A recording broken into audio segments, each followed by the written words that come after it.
Hey guys, everybody, welcome to the Biomassed podcast on episode 43 minus 8. That's the official title from SirManBoy. I'll let you guys figure out the math part of that. This is kind of our first big show after the holidays, and we've got a pretty good group of folks on for you tonight and kick around some pretty interesting / controversial, well, not so much controversy, but some charged topics that are just starting to come out that we're probably going to see a lot of in January. We're going to go ahead and dive right in. We got a lot to talk about tonight, and we're going to get through the intros, and then we're going to get right after it. So we'll start right at the top of the list in Mumble. So Gand, if you mind doing a quick intro. Yep. So, I'm Gand, part-time commando and part-time Mimitar Sentinel. I don't play Dust much more, but I stick around the forums though. Pay attention to what's going on though, and been listening to the show for quite some time. Awesome. All right, man. Iron Wolf. I'm Wolf Saber. I'm CPM1 member, and I'm glad to be here today. Thanks, man. Leither. Hey guys, I'm Leither. I'm an officer in General Saz Alliance in Mullen Lab. All right, Pokey. I'm Pokey Draven from OSG Planetary Operations and co-host here on Biomassed. SMB. Yep, SirManBoy here, one of the directors over at Mullen Lab, member of CPM1, colonel according to the loyalty ranking system, and a proto-logi in every single race. And I'm happy to be here as always. Good deal. Soraya? Yeah, I'm CCPPR. No, I'm kidding. No, you're not. All right, I just had to drop that once. I'm sorry. Siraizel, CPM1, and a member of the Top Men Alliance. Somewhat of a leader, but really that's Darth. So we'll just leave it there. And a co-host here on the show. Cool. And I'm Jason Larson. I'm with OSG Planetary Operations on the Dust side, and I fly with Agony Unleashed on the Eve side. And I am watching an episode of the A-Team while I'm over here talking to you guys. So let's kind of jump right into it. We got some pretty cool topics that we want to get into. So what we normally do is have a CPM update. We do have SMB, Soraya, and Iron Wolf, 3 of the CPM members. So we'll get a quick update from them. Don't expect too much because it has been the holidays, and everybody goes on on some form of vacation for the most part. And then we'll talk a little bit about some of the things going on with the CPM sort of in the future, how things are going. After that, we're going to transition to some more in-game style topics. We'll discuss a little bit about the concept of metalevel lockouts. That's one of the items that was on the Trello roadmap that CCP Rattati released. There's a lot of stuff on the forums coming up about that, about metalevel lockouts, the impact of squads in certain types of game modes. So we'll get into that a little bit. There's also some other discussion about meta activity, maybe the impact of the number of heavies that some people are seeing in the game. We'll probably have a little bit of a session on all of that. And then we're going to kind of move right on into some of the things coming up in the January-February timeframe with the little bit of discussion about the difference between a hot fix and the difference between the upcoming 1.0 release. And this is one where I think the CPM can probably help us out a little bit and sort of help clarify some things or inoculate some confusion, the player base from some confusion about those two topics. After that, we will push into a discussion about the state of the PC revamp. Everybody understands that PC, i.e. Planetary Conquest, is a major item that CCP Rattati wants to push to fix in the upcoming months, and we will likely see some sort of movement on that, at least in the initial phases, in the upcoming 1.0 release coming, I think, the end of end of January or really the February timeframe. So with that, let's go ahead and kind of jump right into things, and I'll turn this over to Iron Wolf, SMB, and Soraya for a quick CPM update. I'm going to go ahead and just take that because I generally do, and nobody else spoke up in the preceding couple seconds. CPM update is pretty much that it's been quiet. Obviously, it's been the holidays.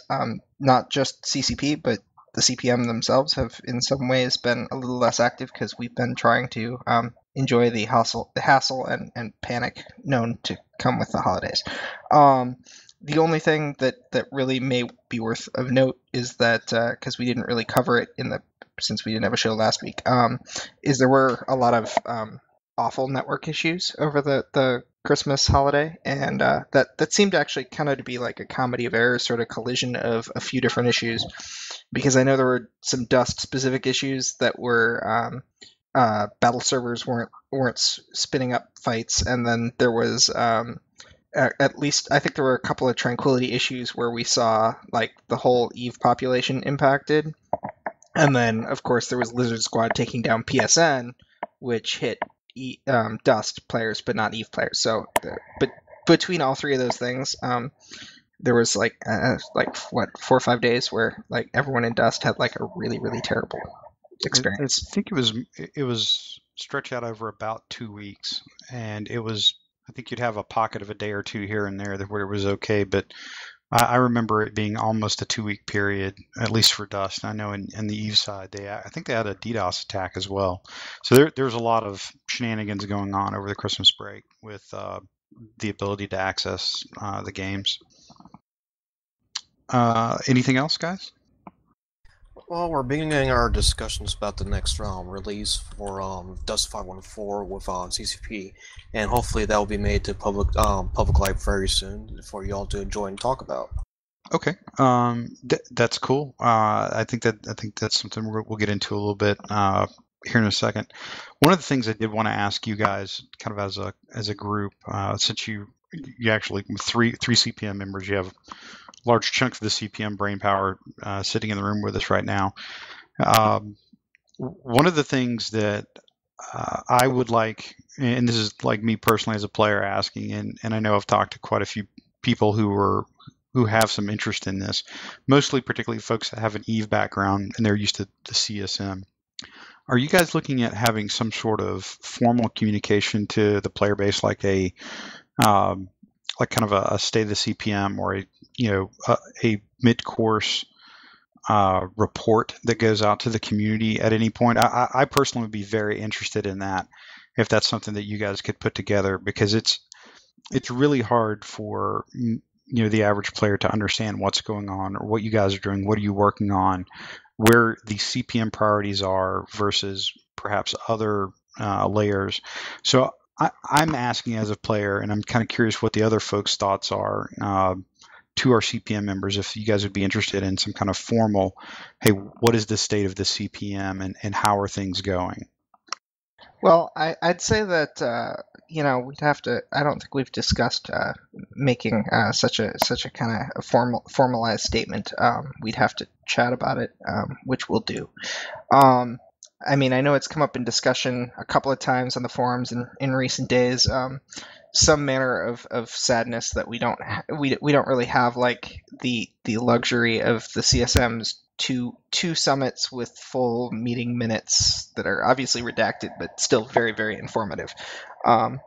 So I would like to see some more from us. I think we tend to be a little bit less officialized than the CSM. Sure. Iron Wolf, SMB, thoughts?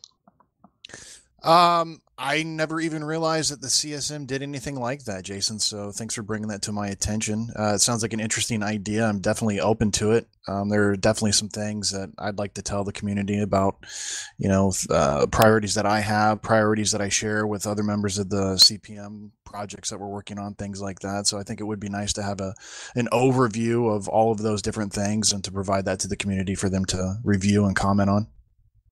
Iron Wolf? As long as I don't get stuck writing the whole thing. That's fair. And I think what I would offer is that the CSM Pass have done varying different ways. They do it in various different ways, but generally they would have a pretty focused update periodically that comes out to the community.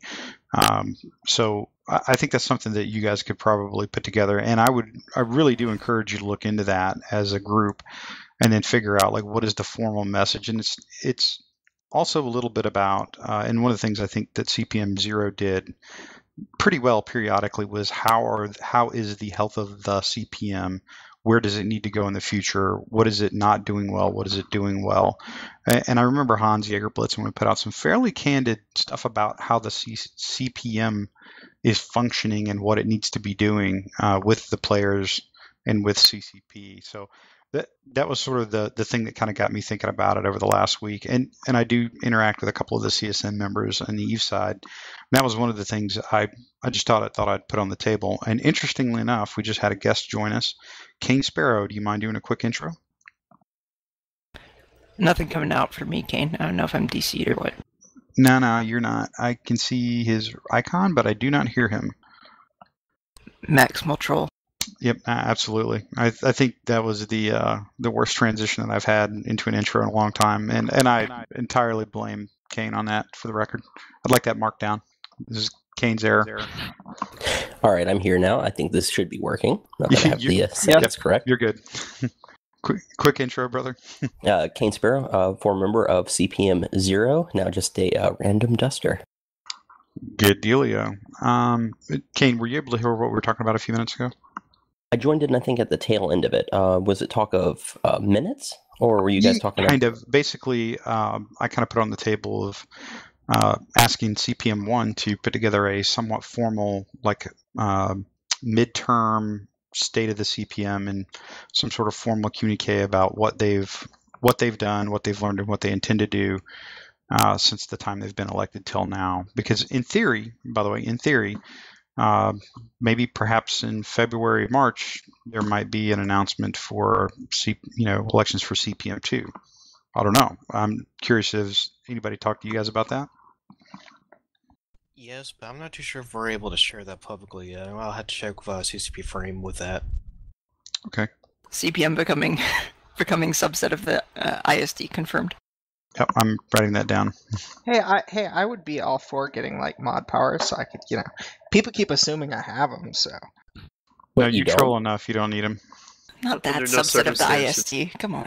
Zell should never have mod powers ever.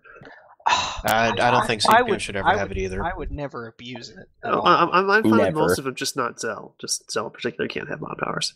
That's how it works, right? Everybody votes to see who gets mod powers. That would actually work. And then they would run rampant. No, yeah, but that's one of those where I'm knowing a little bit about the ISD volunteer process in Eve. They're actually fairly meticulous about that. Because I think they understand what can happen if you turn somebody loose that is a bit too trollish. They're all eyes on Zell at this point. But like I said, guys, I did want to throw that on the table formally, is having some sort of, like I said, an actual formal state of the CPM that gets addressed to the community, because that's one thing that I would offer as a bit of constructive criticism. You guys individually do good work talking to people, like as a whole, like individually, all of you within the group that are actually still participating. I think you do a pretty good job of talking to folks individually or in some small groups or in different circles based on the projects, but there's very little that comes out that is this is the CPM as a whole that is putting our name on something and it comes out as in a unified front. I would say there's almost none of that, at least none that I've been able to see. So that's something that I think that you shouldn't underestimate. We do disagree a lot, though, so it's very hard to say. It's very hard to say we as the CPM say this, because we do have a lot of different opinions, which is a good thing. I would offer that I've watched a 14-person CSM that's in a dramatically more complex game be able to produce documents of that nature. It's not to say that they're doing it better, but there is a way and there is some power behind it as well. But anyway, I'll push on unless anybody's got anything else to add on that, because we've got quite a few topics to go to tonight. All right, no takers. We'll jump right into it. So one of the items on the Trello board that CCP Rotati put up was a very ubiquitous term called metalevel lockouts, which then over the last probably 2 or 3 weeks, there's been a kind of a growing swell of threads, definitely more than usual, about limiting meta levels or gear levels, if you will, in different game modes or under different circumstances. And then it's also morphed into limiting squad composition, a lot of very artificial constraints that are starting to get some groundswell. And a fair amount of it can, I think, be tracked back to the initial discussion that came up, reference meta level lockouts. Now that's not a new thing. That's occasionally bubbled up before. And what I'd like to do is kind of turn this out now. I don't know what CCP Rattati is thinking when he says literally just meta level lockouts. I think that's about all he said.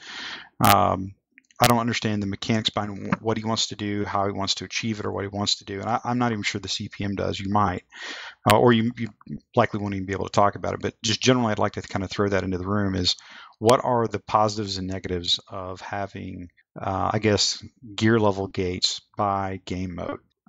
Is it that much less work than actually doing a tier side sweep? Because, like, I mean, you asked for positives. I'm going to be the negative Nancy here. Shocker. Do we really need to split up into more subsets? I mean, are you talking like all of pub matches you can only use up to essentially advanced, meta level caveats, but whatever. Is that what we're talking about? Are we talking about go into advanced ambush or go into standard ambush? Because I don't really know. Have enough people. There's not a lot of detail on it. I kind of follow in where you are on this. I think that you don't have enough player base to split is the number one thing. I think generally, the general vibe I get from the forums is that they're looking at, I think in pubs at least, like the thing where you're going to see the most fresh players out of the academy, basically, have that be limited to some form of meta level, and then everybody else, I assume free for all. Now, that's a huge assumption on my part. Anybody want to take another stab at that, CPM guys? Well, my view is I dislike meta level lockout as a thing. It's probably the only item on the roadmap that I wish would die in a fire and just disappear. But I know it's a popularly requested feature to somehow gate out proto-suits from matches. But I think it renders the point of having proto-suits pointless, because if it's one of those things like if everyone's special then nobody is sort of things. If everyone is gated to a specific gear level, then gear levels are useless. I like the idea of being able to play a match in normal gear and then say, you know what, I really need to break out the expensive crud for this match and be able to do that. I mean, the problem is obviously is economic in that there are players who can afford to do that all the time as opposed to as needed. And I'm not sure what the greatest way to solve that is, but I don't think that gating it out is a good idea. Like if it's limited to, say, the people like the academy and a lengthened academy, maybe that can mix people in or something, more people in with certain limitations, maybe that might be something, if it's for new players. But I don't like the idea of meta level lockout as a whole. Yeah, I'm not a fan generally either. I mean, if you're going to do it that way, instead of tier side, then my opinion is you have to make those lower meta matches pay horribly so as to still drive people to the higher meta matches. I mean, if you want to go there just to, chill out and not get destroyed by people, that's fine, but there should definitely be a cost to that for you, and the cost should be, payouts should be pretty low. So if you're going to go that direction, I think you have to use that philosophy, but I would still prefer a tier side that allows basic and advanced suits to just simply be more competitive. That's my wish. I think Jason hit on something really important too, though. It's like, depending on how you do it, I mean, how much do you subdivide the community? Because you only have a PCU that can support 60 to 100 matches at any given time, and then those are split between 3 game modes for public matches, and then you also have subdivisions from that in faction warfare. So I think it's a real touchy issue to go into, because if you end up with the pawns for each kind of meta level too small, then you can end up with some serious matchmaking issues. And speaking of like reward structure, so if you remove if you remove all the people in frontline gear from, a typical match, and you say, well, you're either going to go into a real low match and get terrible rewards, or you're going to go into an advanced match and, there's no longer ever going to be someone underneath you, right? I mean, of course, it's not so bad as a veteran, but if you're a new player and you're just getting into like your advanced gear or something, like you're guaranteed to get wrecked, right? Yeah. Because You become now small made it fish more again. killer. Is that really improving the new player experience? That's an interesting point, Leither, because like at no point do you stop being the small fish. That's basically what you just laid out, is that you're going to go through multiple periods of beat down as opposed to one lengthy one up front, and then you're done. I actually came at this from a slightly different perspective. One, I think I generally agree with. Well, I guess I have to ask the room. Does anybody think meta level lockouts is like a good thing? Is there any I don't. Partially. The only thing I could see it actually being of use for is if you extended the duration of Academy, or you changed how Academy and NPE works, and then you use meta level lockout specifically in that, so you don't have someone who's an alt goes in there, gives their alt a bunch of money, protos out like a weapon and some other things, and then, equips their alt with proto gear just to go and smash people in Academy. That's the only benefit that I could really see from it. I'm with you on that one, Kane. Now I kind of separated that in my mind. The Academy is like, I don't even consider that a game mode. That's a, that they're not a general pop yet. Although I don't know if you guys have caught this, but I've been watching a lot of They're in America's Lock processing. Up. So what I'm basically doing is I'm using a lot of prison metaphors for Dust, and it's working out beautifully. So one of the things I see is this continual vibe that we need to have a form of meta level lockouts to prevent proto stomping. A lot of the veteran players have immediately tried to, when they weren't trolling people, tried to describe that the gear isn't nearly the impact as the experience level of the player I agree. and the rest of the squad that he's with. And that's And something the third that I don't think element. I don't think they realize that. Go ahead, Zell. The third element to that too is just the passive gain from skill points as well. You've got the passive gain from skill points. You've got their experience with the game. How you've got that game feel down. You're probably using a weapon you're used to, so it's second nature to you. But also the as well as the fact that most of the supposed proto stompers are in squads of 4 to 6 people on voice comms who are coordinating. There's proto gear is it's a benefit, but it's not the cause of a cruddy experience. Right. And I think that it's misplaced blame. I think it's a misplaced blame I've seen throughout the entire life of the game. I'll take you up on that. I think that proto gear is a very substantial increase. But I mean, certainly the two things combine into an even worse experience. But I think it would. I certainly wouldn't want it to detract. I think Terracide would work wonders. But yeah, and to your point earlier, like when you're opening Salvo Leither, I would offer that you probably could generate a very hasty form of Terracide that would probably be very clean and very simple. It wouldn't be very granular, but it would be very simple, and you would basically make the Apex suits or something like the Apex suit in that mode. That like everybody gets proto gear, but it's basically you're limited by the CP and PG on the suit. So that tells you what kind of modules you can fit, period, the end.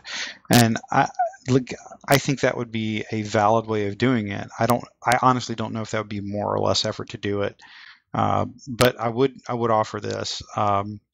I think any one individual player in proto gear is not going to make that much difference. I think, but again, it's more about when you have a squad full of guys that are running advanced to proto gear, that it does, probably the raw numbers, the mathematical part of it, weapon damage, speed, things like that starts to add up.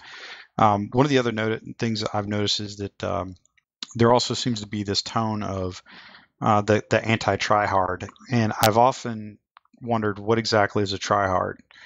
Because it's really, I joked with the guy on the forums about this, and I don't want to call him, I don't remember his name, but basically I said, okay, I'll buy that we can have a separate discussion on wearing different kinds of gear, but when you say you shouldn't try to win so hard, does that mean you should aim shittier? Should you not rep people? Should you not talk to them and coordinate? Should you not, I don't know, throw grenades, use mass drivers, laser rifles, HMGs, heavies? Like, what should you not do that equals try hard? Because I've often seen like a squad of veteran players, not in proto gear for the record, go in and absolutely steamroll because they knew what they were doing and they were working together. And often it is not that hard to do. So it's not like even when you're going out and messing around, you're probably still in a position where you might be wrecking shop on people. So I think Zell really hit the nail on the head. Is there's a misperception that proto gear is this magical, like suddenly I can now go 20-3 in every match, when I can personally assure you that is not the case. Well, that's fair too. And one thing I would note is that to me that has been something that has gone through the game. These squads of proto guys been there, mostly been on the receiving end because ISK.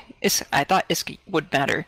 Used to think so, but anyway, and I think the bigger issue with that is even if you did a proper tier side pass, which would help a lot, there's still a problem that people are not incentivized.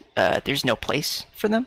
Of course, we'll talk about PC later, but PC has traditionally been very janky. You can't really participate in that on your own terms. And of course, VAC War is not really rewarding. So any opportunity to actually have a good coordinated game in a realistic way is either shitty or non-existent. And that's kind of another piece of that puzzle. When you run into 4, 5, 6 people in Proto, sometimes they're just trying to get their fix. And I'd like to just say, too, that, not only would Tiericide help, but I also think it would help if you could incentivize and make rewarding the killing of proto suits. I have a proposal out there right now that some of you may have seen with respect to salvage what you kill. And I think if you had Tiericide and if you had something like that where people actually enjoyed being the underdog, actually enjoyed encountering a proto suit because of the rewards that might come with killing the person that's in it, I think that would do a lot to help the situation as well. Well, something culturally, I think, that's not really displayed itself in this game that probably would be beneficial to something like that as well is ISK efficiency. It is a mantra in Eve, but that doesn't necessarily mean that it's a good thing for Dust. But I think that in of itself, like ISK efficiency being more of a prominent thing in the game, definitely drive people to make decisions. Okay, what can I do to accomplish my objective in the most efficient manner? Because I'm going to be rewarded, and I'm also going to be demonstrated at being effective by this kind of stat, so to speak. I think it would be less effective. There have been that comes and goes, right? There's a thread at some kind of characteristic frequency that comes up about ISK efficiency. My problem is there's nowhere to use ISK right now other than in pub matches. So, I think you would find that a lot of people, it might have some shift, but it will not be as emphatic as Eve, because people will still just want to blow your brains out. Well, I think the other component of that is because the payouts are structured differently by game mode. Basically, it's like ISK efficiency in a pub means something very different than it does in a PC, and dramatically different than faction warfare. So there's that component of it. I also would offer in that ISK efficiency. I'm actually a fan of ISK efficiency. I'm a big, that's one of my scorecards in Eve. But until you can normalize the cost of suits in Dust, and I'll go ahead and throw it out. My proto Logi suits anywhere between 210 and 230,000 ISK. That's more than a lot of tanks cost. That's kind of ridiculous. So basically, I can go. I actually did this yesterday. Like no shit, an exact score. I think I went 6-3. No, correction. I went 6-4. And I earned 500,000 ISK, 500,000 ISK. I topped the war points by 1,500 points more than the nearest competitor in the entire match. Yet I was still ISK inefficient. Now that's particular to the Logis just because of the way the cost structure pursued is, but I like the idea of ISK efficiency, but you really need to, you have to level a lot of other factors to make that, I think, relevant. Does that kind of make sense? Well, it's kind of like points on the opposite end, right? Because Logis make a lot of points. Yeah, that's fair. And actually, that's one. I know, because I play one. Oh, somebody. Oh, that was the other thing. Is like I don't remember who threw it out there. It might have.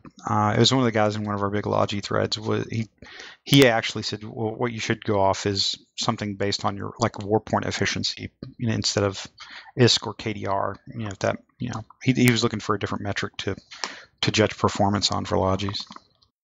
It makes me kind of think back to Ruckdoc's combo ratio that he came up with way back when on the Dust Stats website, which sadly is no longer active. It was a combination of war points per kill and all basically combining all of the different stats that you get in order to make this kind of magical number. Yeah, like a quarterback rating. All right, just because people don't play fucking sports with like balls and cleats, okay, all right, like I don't want to hear any nerd shit. It's very hard for summaries like that to bear any kind of relevance without like significant mathematical underpinning. That's all.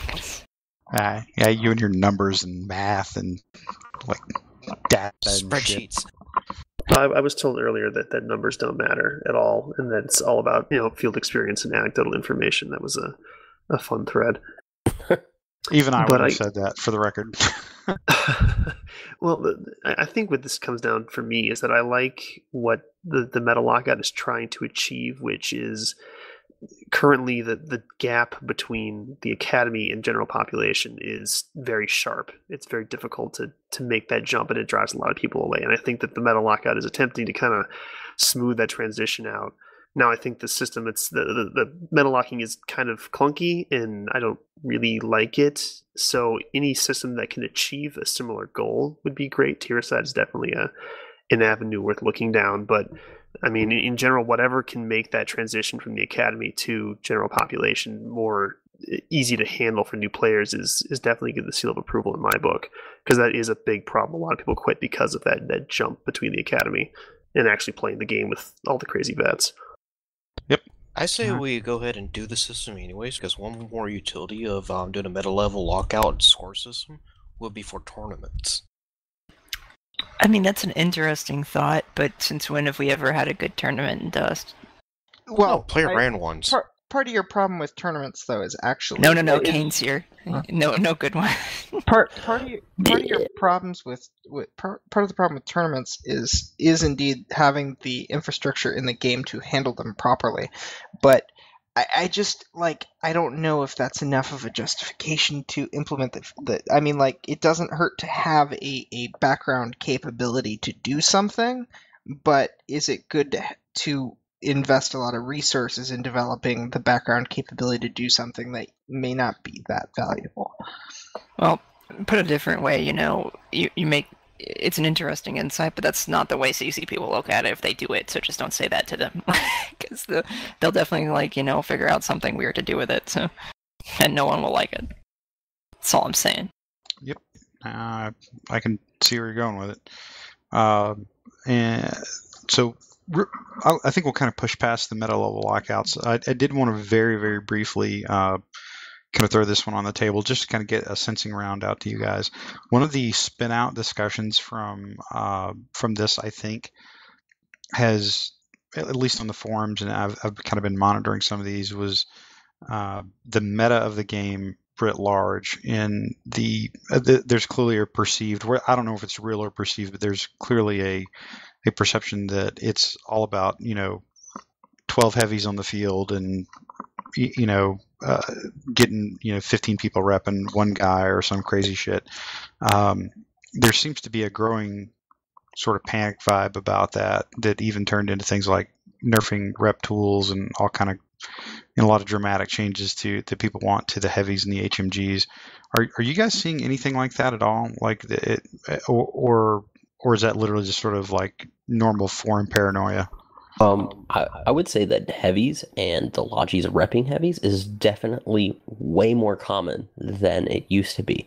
Now, whether it's actually problematic or no, or that's one thing I wonder is if CCP can actually track rep tool usage, and in comparison to like how with kills and deaths and spawns and war points and stuff like that. Well, you can track how many HP, like health points that you've healed, because that's one of your end of match markers.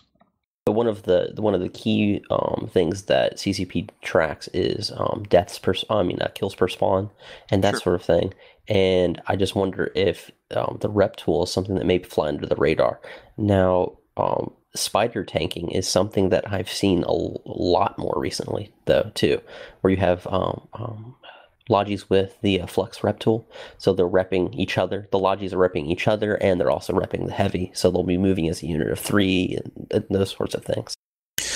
I see absolutely no problem with the current rep tool mechanic at all. As I stated on the forums, it's a team-oriented, sacrifice-laden activity. These are guys who don't have guns in their hands now. They're giving up their offensive capabilities to bolster the defensive capabilities of another player. I think the people who are frustrated with it simply do not know how to approach a Logi-heavy combination. It's really not that complicated to bust that combo if you're at range, if you know who the main target should be initially, which is the Logi. I think it's way overstated as a problem, and I in fact think it's a non-problem at all. It doesn't seem like an issue, and I think it's really I think it's coming from the crowd who is anti-Logi, who sees the support role as being one that should not be rewarded, and it's just more of the same, and it's just another call to nerf the Logis, and we've had enough of that already. Thank you very much. I'd say that I think if there's a problem, it's with the heavy suit, not with the Logi side of it. And there's probably a problem with the heavy stuff. Like, I find it disconcerting when I actually played a few games over the break, and it's still the same way that it has been for the last 6 months. Back in like Chromazone, I could see a heavy, and if I aimed for his head and I shot him real good in an assault suit, we'd have a fight, right? I can't tell you who'd win, but we'd have a fight. I can't really kill heavies unless they're bad anymore. And this has been something that has been like this for a very long time. And on top of that, the HMG, I've talked to the synergy between the HMG and Skirmish in particular as a game mode, but also the maps in general that are designed to be very close quarters. When you make a game that has a ton of close quarters objectives, has a ton of close quarters forcing maps, and then you put in a high health character with high DPS really well in close quarters, I don't know what fucking happens. Maybe everyone has 12 heavies and 4 Logis. It's not exactly surprising. I can't tell you what the perfect solution is. Some people have kicked around different things. I know that was it Breakin' Stuff had an interesting little thing about making the HMG more of a suppression weapon. I'm not sure about that, but it doesn't need a nerf. It doesn't. I still don't believe in suppression weapons as a thing that exists. The only suppression weapon currently in the game right now that's actually successful in that role would be the laser rifle.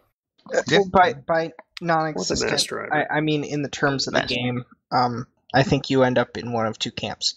Either it really doesn't suppress much because nobody's really scared of it because they know it can't kill them, or it's effective enough that it's just going to kill them and it's not a suppression weapon. I don't think you understand. The reason that you're suppressed is because you don't want to get killed because it's a very lethal weapon. I mean that literally. That's why it suppresses you. Yeah, that's why it suppresses you. I don't want to die, so I go for cover. You elect to disengage or to maneuver away from it rather than face it because it's that lethal.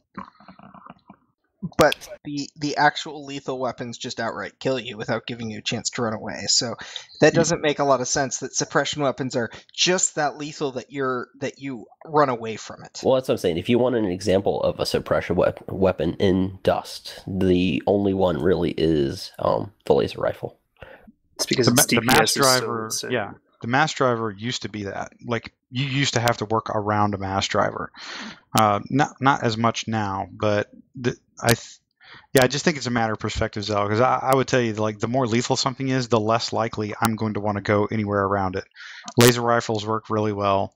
Snipers can get that way. Like if you know that there's an area that's where that guy's keyhole shot is, you're not going to go there unless you have to. Or you're going to be juking and moving. You're going to be doing a lot of things um, to break up that guy's ability to apply lethal power to you.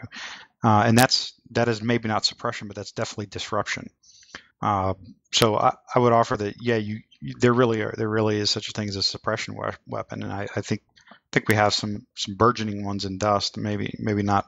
I kind of tend to agree that the laser rifle is definitely the most effective.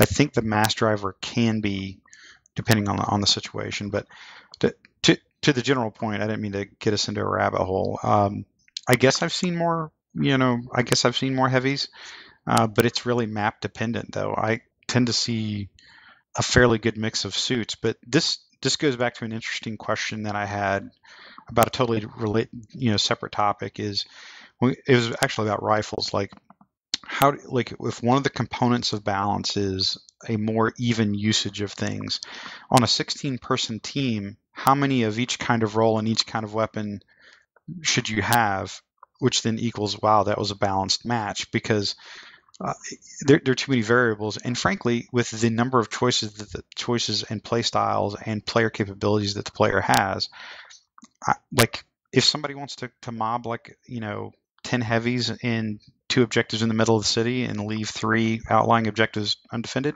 I'm all for that, because I'll still win the match by taking 3 outside objectives, and I just won't go in there and pound my face in front of those 10 heavies.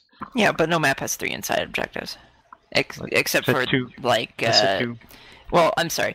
So, I'm sorry. No map has 3 exterior objectives. the bridge map. Is what I mean. Bridge. Oh, bridge well, map. that That's the doesn't only count. map that does. That's not how it works. That Yeah. map does not work Except like for the that. one that does have 3 doesn't count. Like, seriously, that map is a straight line. Like, you should not tactically think of that as 3 outside. You should just think of that as its own thing. Every other map that isn't 2 maps with 2 maps side by side, which is pretty much what that bridge map is. That's consistently one of the problems. It's one of the things that makes Dust so close quarters centric. Well, in a game where point defense matters, and you have a specific class and weapon that excels at point defense, seeing the point defense thing come out to play commonly doesn't seem like it would be much of a surprise. It's something that has been escalating too. Whenever heavies have not been nerfed into the ground, which is where they were for Forever, a good span yeah. of time, right? They got completely nerfed into the ground after literally like the first 2 builds of the closed beta that I played. Those first 2 builds were so much fun, though, with them. Shut the fuck up. You were probably in one of those dropships, huh? Anyways, heavies were bad, and then they were finally buffed back up to into their role that CCP has always said that they've been in, and they've been in point defense, and then they rose in popularity kind of astronomically. So it's not unexpected. I think one of the other things, and I've heard more than one person say this to new guys, is like, hey, look, man, I know you're getting killed a lot. Why don't you just skill into heavies? Because you'll stay alive longer, you have more HP. So that may be anecdotal, but I have heard that on more than one occasion. So we'll kind of go ahead and start moving along. But this is probably a topic that you can lay on to for a full show. Is what is the current state of meta play in Dust based on what we have? I tend to agree by the way, with SMB, and I know, yeah, I got the whole you're just you're getting your Logi Bro handshake on, but the reality is that you do make some trade-offs. There's a lot of discussion about people really doing math on should you be able to rep through damage. I got news for you. I don't give a fuck how many rep pools you got on you right now. You can't rep through a single player's damage over time. Now, what you are likely able to do is outlast their ability to get past a magazine or apply your own DPS to kill them. But I like to think I'm a pretty good Logi, and I do have heavies die in front of me, on more than one occasion. So that's just something to think about. And as SMB pointed out, the fastest cure for a Logi heavy combo is this thing called a core locus grenade. You know why? Because a heavy can survive the grenade. Most Logi suits can't. In fact, none of the Logi suits can, unless they're brick tanked, and then you're losing a lot of other capabilities. So let's kind of go ahead and bridge over to the state of the PC revamp. Now this we actually have a really good crowd tonight to kind of talk about this with Kane, Leither, Pokey. We have a lot of guys that have been at the sort of the corporate level of PC work, and then I think everybody else in the room, for the most part, has done a fair amount of play in PCs. You squad leading, FCing, or just random grunt on the ground or whatever. But there's a fair amount of experience in the room. So what I would like to do is kind of open this up initially to our three CPM guys, if you can. I think Soraya, you and Iron Wolf may have been more involved than SMB, but spitball on that one, but have at it. Could you guys describe in a fairly pithy, a very concise way, what was the problem statement that CCP is working off of? Like, what did they want to achieve or fix with taking a hard look at PC? And we'll take that, like what you say is like, this is what they want to achieve, and this is what they wanted to solve. Or actually, what do they want to solve, and then what do they want to achieve by that solution? And then we can, I think, offer just some of the things that some of us have either been working on, or things we've heard other people talking about that might be potential components that get built into it. I think we're going to have a lot of ideas, so we'll try to limit the number of rat holes we go down, and I'll try to keep us on point with it. But I'd like to kind of turn this over to our CPM guys now, and if you guys can give us a little bit of a stage setter with kind of the problem statement and the desired end state.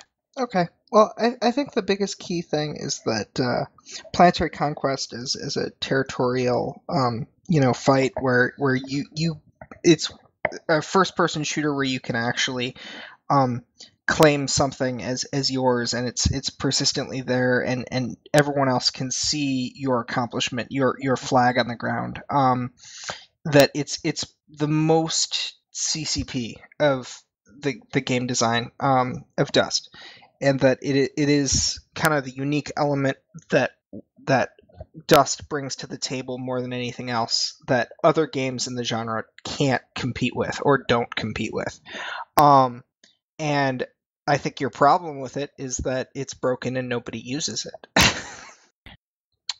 The one big thing that CCP has recognized on what's one of the major issues for PC is accessibility. It's not very forgiving for new players to get in, new corps to get into. There's so much to understand, and resources for it are everywhere for it, and there's no MPE for it, basically. Yeah, I remember way back in the day when I was in 187, we had this one district, right, and there was this no-name corp. It was like, I think they brought like 4 guys into the battle. They didn't know what PC was at all, pretty much, you could tell. And we didn't know who these guys were. Maybe they were bringing like I think it was, we thought they might bring team players in or something like that. We didn't know at all, and they didn't know what they were doing too. And we pretty much drove them back to their MCC, and it's like you said, there's no NPE at all. They didn't know what they were getting into at all, and it cost, I don't know how much it cost for a clone pack at all. So they just spent a lot of money just to get stomped like that. Initially 80 million ISK, and then it went down to 30 million ISK. Now it's back up to 50 million ISK. But I think Leither pointed this out on the Trello board, is that there is no central document whatsoever for how Planetary Conquest mechanics work. It's literally like a dark art. You have to like make blood sacrifices and dig through forums in order to actually figure out how any of it actually works. And even then, it still may not function as you think it does, because you may be reading something that's outdated. And there's undocumented behavior. And the undocumented behavior to go along with it. There is undocumented behavior, I swear. There's shit that does not work like it's supposed to. Mm-hmm. When has there not been undocumented behavior? I mean, that's fair in the history of the universe. It's just usually it's something that like the locking stuff, where it's like, the mechanics don't work because they don't follow the rules that were set, right? In the sense of like they just don't uphold them because of the programming error. The undocumented behavior I'm thinking of, there's some stuff with timers. It literally contradicts what it's supposed to do. Like, it's not like, oh, I didn't think of that. It's like, oh, it just doesn't do what the rules say. Yeah. So another question for the CPM. You guys mentioned that CCP has addressed that accessibility is obviously an issue concerning PC. Are there any other core issues that they have recognized and hope to fix? I think the big one we discussed heavily was the idea of being able to pull income without, through your profit it is more profitable in many cases to be buddied up with everyone who might be your opposition than to actually fight people. Hated that. Yeah, that's a fair point. Anything else? Another thing Fixing that I've exploits. always Say again. Wanted to, Iron Wolf, you first. Fixing exploits, especially like the self-locking things. Okay, I think that would go back to a little. I see where you're going with that, but I think that goes a little bit to Leither's point. SMB. Yeah, something that's always frustrated me about PC, and I don't know if any of the upcoming PC changes is going to address this, but I've always been frustrated by the lack of persistent fighting that takes place in PC. How it's so much timer based, and there's not enough other opportunities to fight. I mean, I find that the 16-man battles that you have in PC are some of the most exciting experiences that you're going to find in Dust, and the fact that you have to wait 24 hours to fight just one of those, or none of those, if you're a corp that is not able to access PC currently, is really frustrating. I mean, in many ways, it's the best thing that Dust has to offer, and then we get so little of it. So I'm hoping that at some point they're going to offer, other avenues within the realm of PC that allow us to have more fights, so that we can enjoy that experience more often.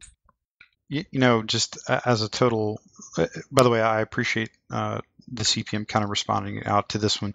But basically what I was trying to do is take a systems engineering approach of like, when you have a problem statement, it's literally like you should start these type of discussions from a design standpoint with what is the problem? Like what are we trying to achieve or solve? Because if you don't start with the problem and do a very good job of defining it, you're going to end up having some really incredible and creative solutions to the wrong problem. And I see that time and again, no matter what venue you're talking about. What PC ultimately is it is a systems generated. It is a system that generates different inputs and outputs to act as a service in terms of a game mode. And without understanding what you want the players to be motivated by positively and negatively, and then really achieving that, it's kind of hard to come up with it. But it also kind of ties back to everything you guys just said, is like really understanding what is it that you want it to do. A good technique I've seen that other people use in similar problems is in an unconstrained environment, what would you want this to look like? And then you start applying practical constraints to that to get it to the end state. Like, what do we want this thing to look like in the end? So I'm hoping that you guys and/or CCP Ratati and his team are using some sort of fairly known like design analytic to go through this, or a systems engineering process, because that's really that is something that you can apply to PC that would, I think, start to lay the groundwork for what Leither described, and Kane described as sort of the dark art, is how do you map the system? And when you can map the system and then make that known, I think that helps your design process much, much more. I mean, I know that in the community, one of the things that I really was happy to see when the discussions opened up is I, like an obsessive freak, tried to get everyone to talk about design goals for that exact reason, and accessibility comes up from almost everyone. It is an interesting point. I know persistent ownership kind of comes up, but that's like that one feels like the trivial one, right? Like because it's sort of the core of PC. One of the interesting ones that was thrown around was ability to associate, was what I called it, and other people had other ways that they phrased that. The current PC mechanics actually don't allow you to associate with people freely. In fact, they allow you to associate with nobody freely. Your association is not attacking. It's all outside the mechanics, right? I mean, surely there can always be diplomatic alliances, coordination, but that's not the game mechanics. That's everything else. So yeah. It's very binary. Like you're saying, it's very binary. Either you're attacking someone or you're not attacking someone. No, like rating options or anything, right? Well, it's in terms of the mechanics from the lens of just looking at it, like, you know, what is my corporation doing to another corporation in PC right now? You're either lodging an attack, you are holding a defense, or you're doing nothing. But you are never able to contribute resources, for instance. You're never able to I mean, that seems so trivial, you know, back when the big alliances were starting up, when PC first dropped. I remember the first day, in fact, this is a good story. We were dropping clone packs, and I think United Owners Service, who was in Ruffle at the time, attacked Jackal's Corp, TESOL, like 3 times, because we were going for similar districts in the plan, and there's no distinction. There's no ability to retract that. There's no ability to do anything, which seems really strange. For the New Eden aesthetic, at least to me, it's like New Eden is about choice. It's about, like, you know, about being able to associate. So the mechanic's not supporting that, and in fact enforcing aggression is very odd. Yeah, I think that was off the top of my head. And I come at PC from the perspective of you know Joe veteran player or Joe player period is, and I think SMB hit on this, by the way, is PC matches are a lot of fun. They really highlight the upper competitive level of Dust, and it really hits the nail on the head, at least for me personally, in a game of actually putting 16 people in the field with an FC and having squad leaders running squad, different comms disciplines. I mean, you're actually it's very much like what I do in the military, you know, on a much smaller scale, obviously, but you know, in Dust is much smaller, but the mindset that goes behind it is not dissimilar. It's very similar to like a you know, more than a pickup game of football. Let me put it that way. And I think that's something that Dust does have this unique, because there's really not a lot of other games that can offer you something bigger than like 2 to 4 person co-op play. Whereas Dust, this is one of the few that you can really get into some really tactical red meat. And I think it's a shame that we don't have more access to it. So having one match every 24 hours is crazy from my perspective. And then you get all keyed up and you get a lot of people on, and you can only take in 16 guys, and it's a pain in the ass. That was a beef that I had. It was also a beef that, like, basically force projection in Dust is I mean, there are no issues with force projection for the most part. So, you know, 25 guys can control huge swaths of terrain if they stack their timers correctly, which I think is fucking absurd. I also don't like the idea that like you have to have these successive battles, these basically 15-minute battles spaced out by 24 hours over 3 to 4 days to secure a district. I just literally just thought of this. Is certainly not a planned maneuver here, but when SMB was talking, what it made me think of is I would really like to see, like, you have to defend that district for like 2 hours, you know, like an hour and a half or something, and it's just match after match after match on that map.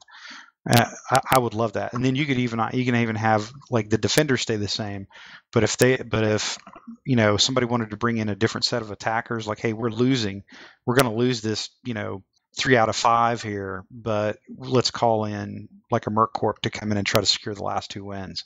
Like that to me would be something where it'd be worth waiting 24 to 48 hours for a single match. Definitely. I think one of the other things though is that that's problematic. Like when you mentioned, like, you know, you get all geared up and it's like who do you choose as your 16? I think one of the problems you currently see in PC is that the stakes for any given match, I think having high stakes matches, like you're saying, are incredibly important. But I think in terms of opening up that accessibility, though, you need to have matches that aren't so critical. Like, okay, it's either if we don't win this, then we lose the district. It needs to be like, if we don't win this, then our incomes are hurt, or our productivity is decreased, or, you know, there's some other minor but, you know, impactful thing happens to your district. But making everything to where it's like to the extreme of the stakes level makes it to where commanders and corp leaders and stuff like that make the decisions of, oh, I want to only field the best, or I only want to have these top tier players and that sort of thing, you know. And only that, it makes it to where when the stakes are so high, you want those timers, but maybe if the stakes are less, you can have things that are more immediate too. One of the interesting things to bring up as we discuss the mechanics is the morale problem associated with the very high stakes in PC, because in my experience, it's not always that you don't want to field a mid-level team, you know. In some circumstances, the problem is you can't. You literally can't if they're going to lose. If every single person on the team, if they lose, is going to lose. Oh, I don't know. We run this calculation over and over again. It's going to lose, you know, some odd million ISK, right, and get nothing back and screw off with salvage right now. You can't take people into that, because they will quit playing Dust very, very, very, very quickly if they don't have a higher than 50% win ratio. I've watched it happen. It's really sad. Yeah, and you raise a good point that it is that when every battle is high stakes, you're less encouraged to let anyone other than your best play. I mean, we've had the issue where it's almost like, okay, well, can we afford to give this guy a chance to play PC? You know, can we afford to drop some of our top tier guys for someone who's a little less experienced? And I don't think that you should necessarily have to make that choice. I think there should be situations in which people can gain PC experience, but not during a critical match where you really do want to have your top guys there. And I mean, that definitely is part of the accessibility problem. Well, that was one of the original ideas behind that we had internally, was using faction warfare.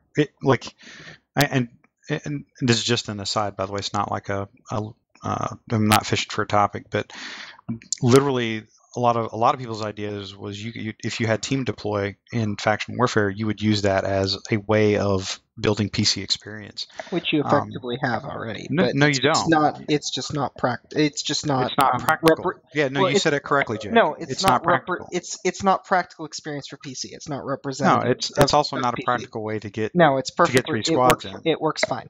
You can get 3 squads in regularly. It works fine. Yes. That's not what I asked you. So I think you're insane, by the way, if you think that that's any way, shape, or form like a way to try to get into a match. You know, particularly if you're trying to practice. Like you don't, like if you're in a football team, you don't have like you have position practice. Like imagine like squads practicing on their own.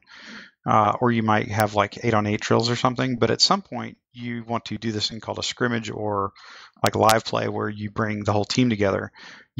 There is no venue to do that in Dust. Okay, quick aside about FAC War. This is about PC, but quick aside about FAC War is that it's hard enough that just because you can do it doesn't mean that it's actually usable. And in this case, it's hard enough that it takes too much concentration for the people who are organizing to set up a proper queue sync, and there's too much unpredictability. Maybe a squad doesn't get in, maybe it doesn't. I can't remember what I said first. Doesn't matter. It's too inconsistent. So between those two things, it's not usable. No, it's not usable for a different reason. Team deploy works in that it probably works better than it really should, given that it puts people against people who are not team deploying.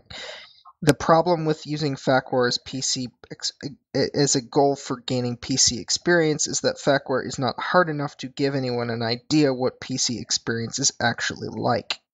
If you can get 16 people into a game consistently and you can get them set up correctly, there's a lot of experience that you can give people. Team players actually used to do this when they were warming up, like Malden Heath Police Department, and Kane might correct me, you might remember the actual thing. Warming up, not training. Cubs we run took the... in terms of our doing our procedural executions, in terms of like where are the dropships going to deploy, who's going to be in what dropship, how are you going to take the points, who's going to go to what area. You could do pretty effective. How can you do that without any way to choose your map? You could even do it. It doesn't matter because the same tactics run basically the same for every map in Dust. It's just one of the things. The same tactics work. I don't agree with that. But and worst case scenario, you're teaching people things like don't call in vehicles at the beginning of the game if you're not supposed to. You're teaching people go with these people into your squad. You're teaching people don't spawn in. All these things are things that you have to know and you have to teach people, or they are completely ineffective at PC.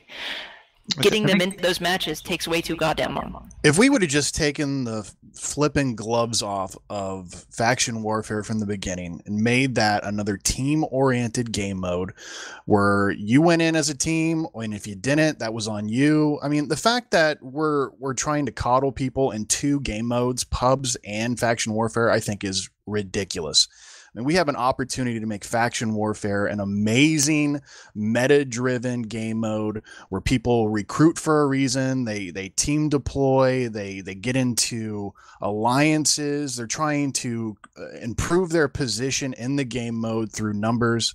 And we have done everything that we have possibly could to just make it a second pub mode. It's just skirm with different incentives, and it's boring, and it's missed the mark. Well, and not only that, it's mile. It's often a losing proposition because of the increased level of play that often happens in the game mode. And while LP is definitely in a much better place, the lack of tangible rewards like ISK or it needs actual ISK rewards. Well, see, we'll kind of let's bridge over to another PC related topic here. We'll kind of move on from this one to the kind of thing I just offered, because I don't really want to go too far down the fact war road. Is I think if you added a team deploy function to fact war, what you effectively get is a much lower stress environment with which to build your organization that you then use for the much smaller amount of time that you would be playing.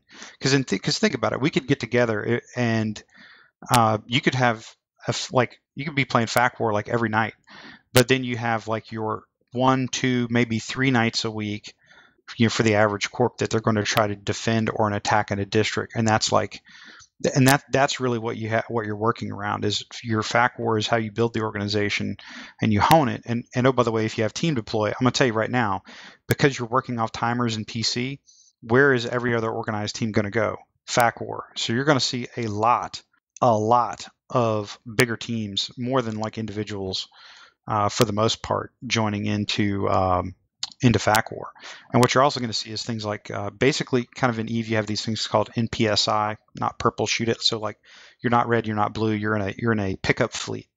Like the channels that we have in Dust, like Anime Empire, the Friends channel, or XMLX and stuff like that. Those are basically NPSI channels where you all just get together from the channel from across different corps and you're working together. But you're going to see a higher level of organization within the first 30 days if you instituted team deploy and fact war. And I think that would very directly contribute to people's ability to compete in PC, which is a much, much lower tempo in terms of the number of matches that you could possibly play unless you own 10 districts. I don't know what the average number of districts a corp used to hold before we started getting into trying to control large swaths, but if you had like 3 districts, you could stay pretty fucking busy over a week, like real busy, particularly if somebody was really gunning for you. And to that point, Jason, if you had this team deploy system in faction warfare, think of all the breathing space that creates in pubs, and we wouldn't be having this discussion about meta level lockouts and all this other stuff that actually could hurt the game and not help it. So yeah, I mean, I just don't understand why we didn't go that direction to begin with. And anyone who's played MAG will tell you that this team deploy system that we currently have, this queue syncing, it's a joke. MAG had a clan deploy system that was silky smooth. It would send up to 32 guys into a match without any incident whatsoever, and it was a beautiful experience. And it was the best time you could possibly have playing a game. Getting on, signing on with your guys, all 32 of you go into a match. You're on comms. You're playing matches all night long together. You couldn't ask for more fun. And I think Dust really missed the mark by not bringing that into faction warfare. And I hope maybe they'll consider making some changes that are geared in that direction. But that's clearly not where we're at now. Well, I mean, it seems that CCP is definitely going in a different direction. I think several of us here would have liked to see CCP do something more with faction warfare than it currently is. But I do think that there are opportunities in a way to structure aspects of planetary conquest to accomplish some similar goals. I think it's just there has to be. It takes a lot of legwork because you have to figure out, okay, so if we're going to have stuff that happens, with the lower stakes, we're going to have stuff that happens sooner in PC. Why did those things happen sooner? What are the rewards for those things happening sooner? What are the rules of the game for quicker fights?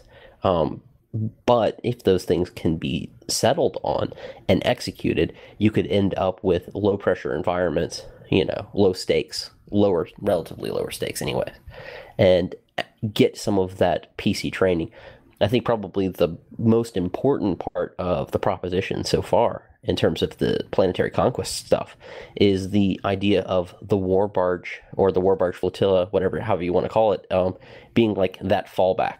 Because I think one of the things is PC was geared up and designed to smash people out of it and to make people and drive people out of PC. Like once you lost all of your districts, you then were confronted with a high buy-in cost to get back into it. I think with the barges and the flotillas and the clone vat idea, where you can slowly generate, instead of buying clone packs, you generate through activity clone packs, and that sort of thing is probably the most important aspect of some of the upcoming proposals in terms of increasing accessibility. I agree, and that was something I think everybody is very, very positive on. Right from the outset when we were discussing what sort of things need to happen, because I think that's going to be one of those key examples where players, if you're in a corp that's not active, successful in PC, you don't have a district right now,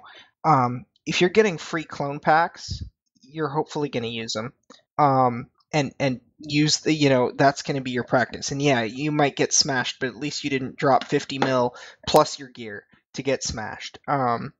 And obviously, I'm hoping later phases definitely create those other matches that are not conquest based, that allow for some kind of lower pressure matches.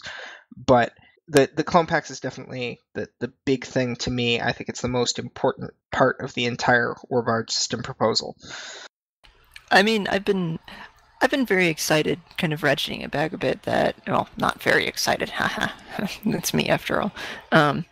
I've been a little bit excited that Rat did not shut down after making the roadmap post in the first place, because that post was very... I was a tad alarmed. It was good to have a post, especially the fact that it was on like Christmas Eve or something, whatever deity bless him. But it was alarming to see this kind of mentality of, well, we came up with... this kind of lore-based war barge thing, and it's just gonna fix everything. And that's scared the bejesus out of me, because I was afraid that they wouldn't be looking at pursuing something different with PC in the first place, right? The idea that we would introduce this war barge, which in the end is just a lore excuse for a bunch of interrelated mechanics. right?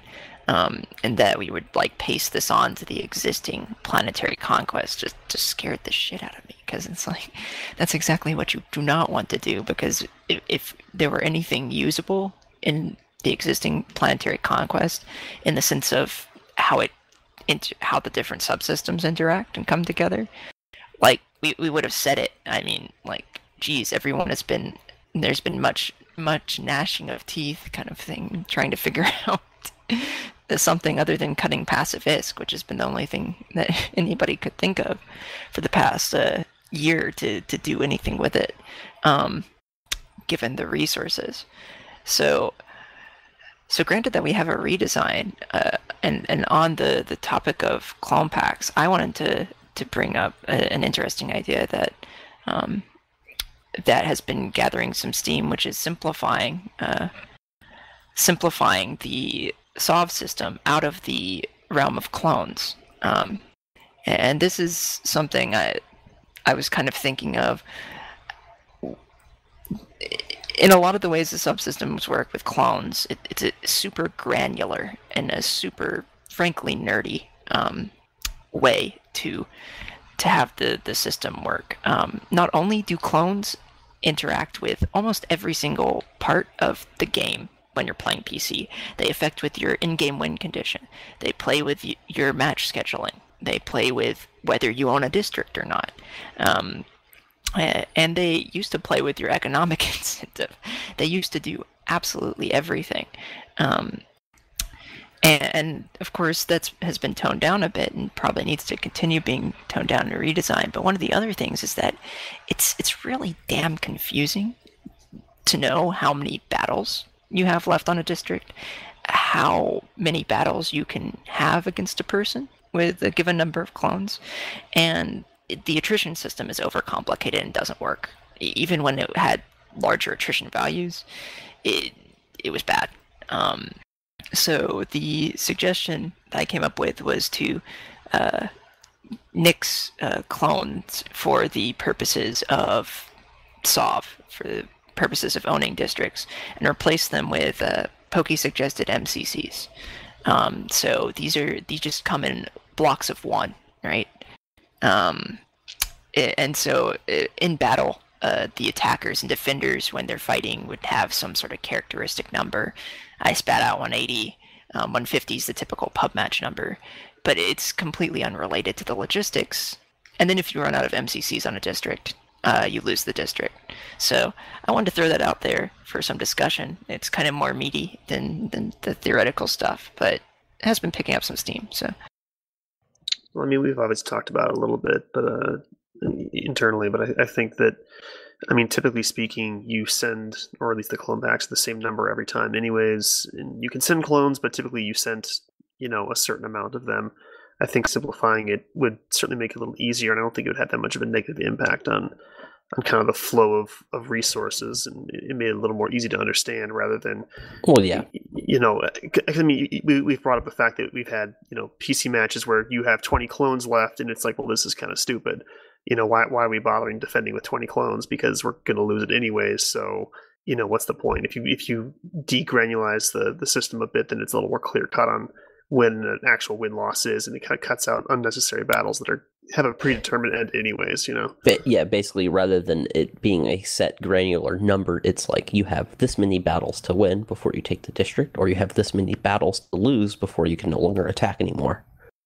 That would be a way simpler way to do it. Like I said, I was the off the cuff thing about just having a series of battles. Like, if you want to stay with the whole timer thing, got it. But have best 3 of 5 and do it right there at one shot. I think I like the idea of moving to something other than the clone pack system, which and to Leither's point, it was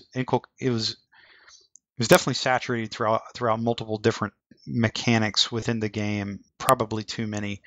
I think the original idea was probably okay. Like if they continued to build complexity and system linkages in Dust, and particularly how they might have eventually linked to Eve, you could kind of stay with something that provided that level of granularity and that level of saturation throughout different systems.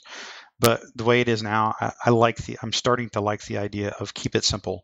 How many wins and losses do you have? Like, you start the battle with X number of MCCs, don't fall below 3, whatever. I think that's something that is very easy to understand and to capture for most people. And to that point, it's not a negative. If you've ever played a PC battle and had no idea what's going on with the clones, because that shit's nerdy as hell. And I'm a huge nerd, but like, it's very hard to convey to anybody who hasn't pored over the ancient tomes exactly what those numbers mean, right? So a big element of PC that has been kind of missing is the kind of brothers in arms war kind of, we're going to fight over this and we're going to win, lose element. There has been some of that, but a lot of it has been obscured by complexity in the wrong places, and so I think ultimately the original clone pack mechanisms, like when I was first getting into the game and understanding, like trying to dig into what all that meant, I think now, Kane, this is probably maybe something you could help out with, but it struck me that was the mechanism they were trying to use almost as a force projection governor. Originally, but it ultimately became one of the tools that allowed you to kind of project anywhere. Not aside from the whole, like, I can teleport from one side of Molten Eve to the other instantly, which is fucking ridiculous. Was that one of the original ideas behind the clone? So I think the whole clone structure. Really, the original idea behind the clone pack was it's a starter pack. Like this is actually even touched on in one of the dev blogs, the balancing of planets. Fox4 actually mentions how they originally called clone packs starter packs. They were kind of geared up towards it. That's how you break into PC, and They then were you originally stop. not going to let people buy them if they had a district. Well, yeah, and then basically what happened was the logistics of moving clones was such a pain in the butt. I mean, I know being an Imperfects, nobody wanted to wait for clone regen. Nobody wanted to deal with moving clones around on the map. Everybody was like, oh, let's go. And so everyone's like, we're going to buy clone packs, even if it costs us 1 billion ISK to take this planet or take this cluster of districts. And I think that's one of the reasons that I wonder if the problem was like you were saying before, what's actually the problem? They went through and, reduced the cost of the clone pack, reduced the numbers that the clone pack had, which was a horrible, horrible change for anyone trying to break into PC. And then they decreased the attrition rate of clone movements, which basically nullified any importance that geography had in Molten Heath. Not that it had much in the first place. I mean, speaking to what Jay was saying, though, like trying to anticipate what they were trying to do with the clone starter pack, the answer, Jay, is very kindly that they were extremely rushed, and that I think that they did. I think that given what we know now about what their development schedule probably looked like for that, they did better than most of us probably could have, but they still didn't have the type of resources they needed to create Planetary Conquest. Remember, Uprising 1.0, they were introducing a bunch of new racial gear, new maps, Planetary Conquest, FAC War. They were changing FAC War, yeah. What else was there? Jesus. Like, they had like 1 million things popping off. Go ahead. For Uprising. No, who was trying to break in a second ago? Just Kane. So they also, completely revamping aiming mechanics. I mean, a whole bunch of other things. I think for the resources that they have, they definitely made a heroic effort of it. The problem, because they tied the thing that got you money to the thing that you wage war with, we were plagued with problems of self-locking, and you don't want to wage war because waging war costs your profits. Yes. Well, and also, as I mentioned earlier, it's not just that they're linked. You have an in-game win condition, clone count. that's linked with that. You have the sovereignty mechanics. You have the actual sov about whether you own or don't own a district that was associated with that clone number. And if there's anything that I think that we should take away from what happened with the original mechanics, is that you cannot tie that many mechanics together. You can't tie that many buttons that you can press into one number and expect to be able to balance. It's insane, right? Like it's insane that that it even barely worked when you really think about it. Well, here's something like, again, the advantage of having the group of people we have here talking is we've all been around for a hot minute. Some of us, before beta, some of us, since right after it went live or whatever, but we've all been here for a long time. The majority of the players out there are probably guys that have very little context for most of what we've been talking about. And that's what really goes down when I start thinking of, if I picked up this game like a month ago and then somebody's trying to explain that there's this thing PC where you can go out and you can own a planet, you can do all this other stuff. Like, could anybody explain any of this shit to me? No, but what you can explain to me is you need to win 3 out of 5. You need to win, you got to win X number of matches in a 2-hour period. If you're gonna defend your district, then it's open season on your district for 2 hours or whatever in an attack window. Like that, like you can explain something like that and you can understand it very intuitively, and then you can work your way around it. But the way that previously they did it, it was very sketchy. You really had to sit down and basically get a class from somebody who you just hope knew what they were talking about. Well, I mean, it really comes down to when you start digging into the design mechanics of trying to get this to work, you quickly realize that it is a freaking mess. It is obscenely complicated.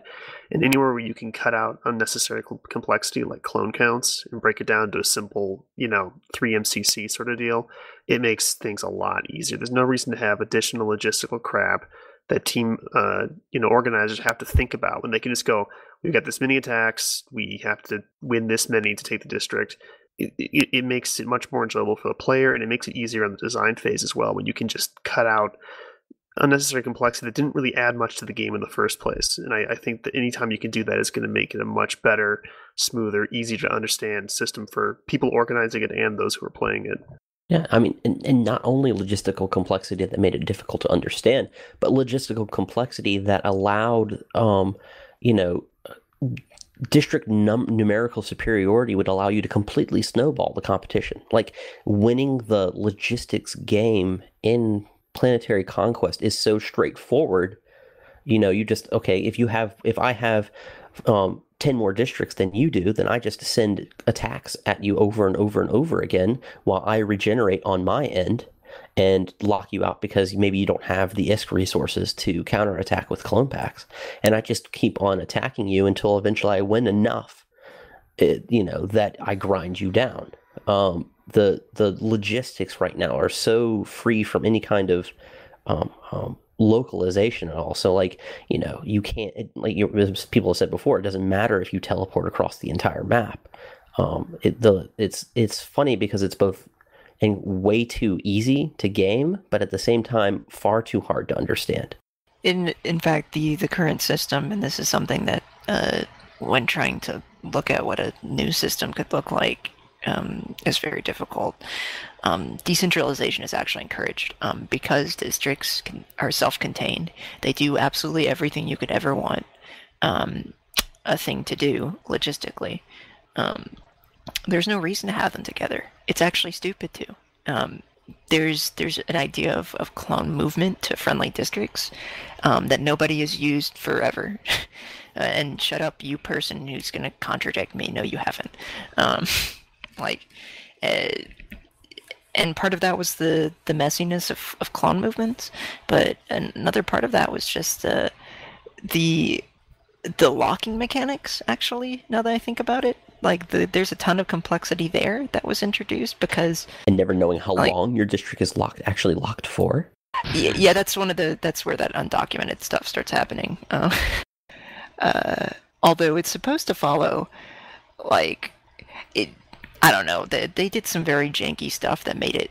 One of the things that's interesting, the current mechanics that we should probably try to avoid coming up is gridlock for gridlock's sake, slowdown for slowdown's sake. I don't see, the idea of moving in clone movement right now. If you move 150 clones to a friendly district, the district that receives the clones cannot do anything for a little bit more than 24 hours to almost 48 hours. Or that's how it works. Or longer if you get the weirdness. Yeah, if you claim an unclaimed district, it will take longer. If you set it at if you change the timer, if you change the reinforcement timer and then immediately lock it, that does some shit.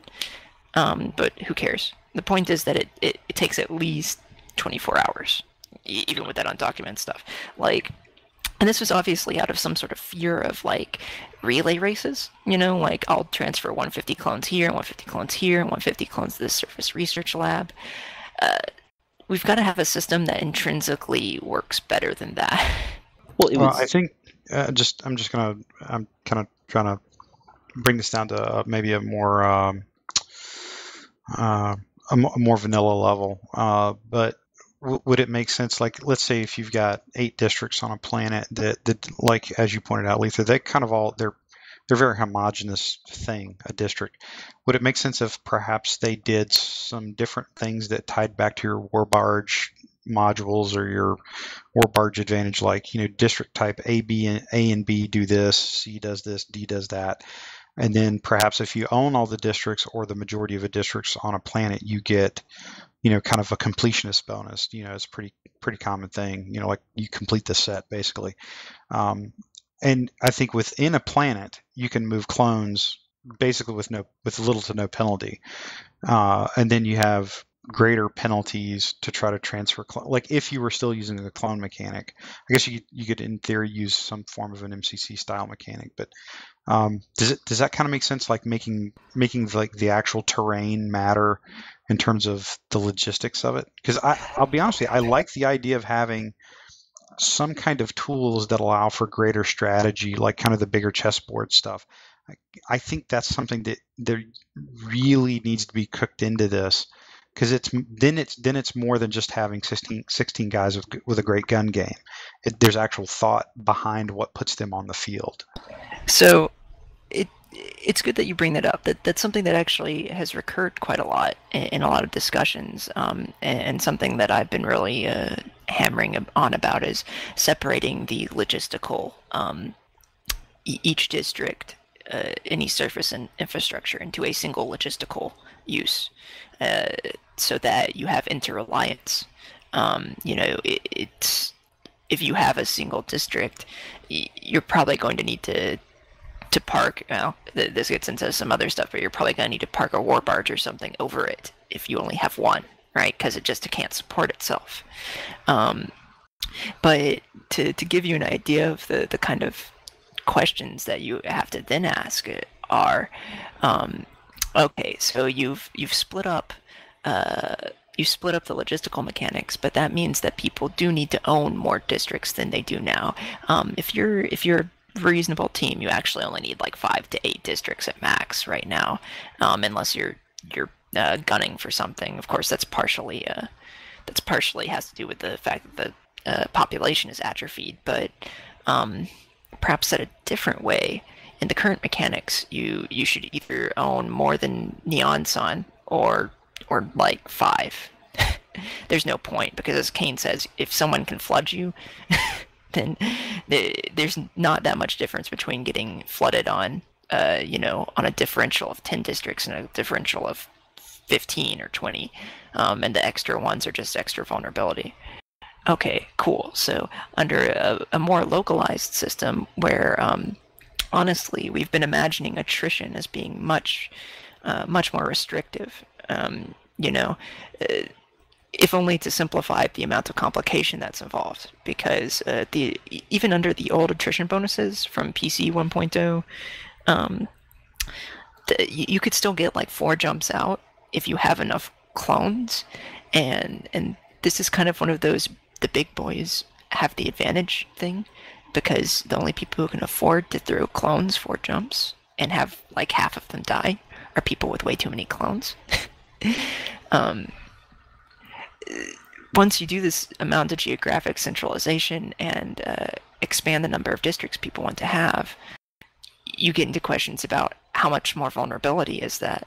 How much more, well, I mean, I still think that Jason touches on a good point, that I think having synergy between districts that are located close together, aka like on the same planet or something like that, could be a significant driver. Now, I think one of the problems that I think me and you have even talked about is the fact that I could be friends with a neighbor that has a district right next to me, but currently in current game mechanics, if we're in different corporations, there's no way in a friendly way exchange you can have. Yeah, so let's say I'm producing MCCs and this person's producing resources that gain money. So I could trade him some of my MCCs and he could trade me some of his district goo. And so he gets some MCCs out of the deal, and I get, revenue generation because I'm producing this thing. There's no way for any of these kind of interactions to occur. And I think what's going to be I think Leither touches on a good point, though. If there's no way for those types of interactions to occur, and you're forced to then hold lots of land in order to actually effectively be in planetary conquest, you're going to end up with big boys only club, and supercorps and that sort of thing. So it's definitely a balancing act. It gets crazy. But yeah, those are, in terms of accessibility and the other goals that we kind of laid out, I think a lot of people have seen improvement from that mentality of splitting up district, because when you have the self-contained district that does everything, all you need is more of them. Like there's no strategy at all. And that's why we have all cargo hubs. There will always be, if you combine things like that, there will always be one that is the best, I promise. And everyone will spam that. And even if there could be some tiny strategic little, wrinkles in it, nobody has the patience. You'd have to... I've told people this before. Even in the current PC, you could run computer programs that use the crest data and, map data and stuff to do all sorts of wild and crazy specific stuff. And indeed, the system is so bad that it's not even worth it. It's not worth the brain power. So that's kind of one of the things that we really have to look at fixing going into the future, is making it interesting enough to merit. It just struck me that there's a couple ways you could do this. So, you remember, okay, if you go with the theory that if you want to take a district, right, that might mean, I'm just totally using an arbitrary term, 3 MCCs worth of victories. I'm using 3 out of 5 just because it's a workable number, by the way. Not proposing it, I'm just using it as an example. Let's say you needed 3 victories. What if a district equaled more than one map? So, because in theory, a district is, it's bigger. Conceptually, a district would be multiple things other than that one bridge and those 2 cargo hubs or whatever the fuck. You might have different maps that you have to fight on, and some of those may or may not be of your choosing. There may be something to having that mechanic as well. I know that we've thought about it before. In some ways, that does expand the number of surface infrastructures, for instance, that can be installed. But it's really unclear. This is something that kind of keeps on recurring. It's really unclear that if a bunch of mechanical changes are made, what a good number is, actually. It's kind of like the classic, when CCP have changed a bunch of numbers on a gun at once, right? And everyone's like, you fucking idiot, because something goes wrong and nobody could have predicted it because they changed 10 knobs at the same time. Well, this is like throwing away your entire oven and getting one with completely different knob style. So, I'm kind of scared to change the number of eyes on the oven. And maybe we can get an add-on later. Protracted metaphor. Point is, I'm scared about it. One thing, we're as Zill pointed out in the chat, we're getting up on the 2-hour mark. One thing I did want to kind of put on the table for the group, kind of for everybody's, to have a chime in on is, I view it kind of more of a force projection thing in that the way the current timer system works, that was one of the mechanics. Other than the whole like I'm not, really not allowing the star map to be like truly that sort of chessboard that we were playing PC on, but the timer system of putting 16 guys on a point in time, that was one of those other control mechanisms for people to be able to control large swaths of the map with relatively small numbers of guys on occasion. And there's a lot of other, zigs and zags with timer-based warfare. I'm very familiar with it in Eve, and to extent it's in a lot of different games, MMO style games, because you kind of have to have a known point where people are coming together for PvP content, other than like pure sandbox style stuff. So that's one thing I'd like you guys to touch on really briefly, because I know there's a lot of competing thoughts on how timers should work, how they do work. I've heard some stuff from Soraya, from Leither, from Kane, Pokey, and everybody's got an idea on timers. And the one thing that struck me is that nobody likes them, but nobody knows how not to do anything without them. That would be the first thing.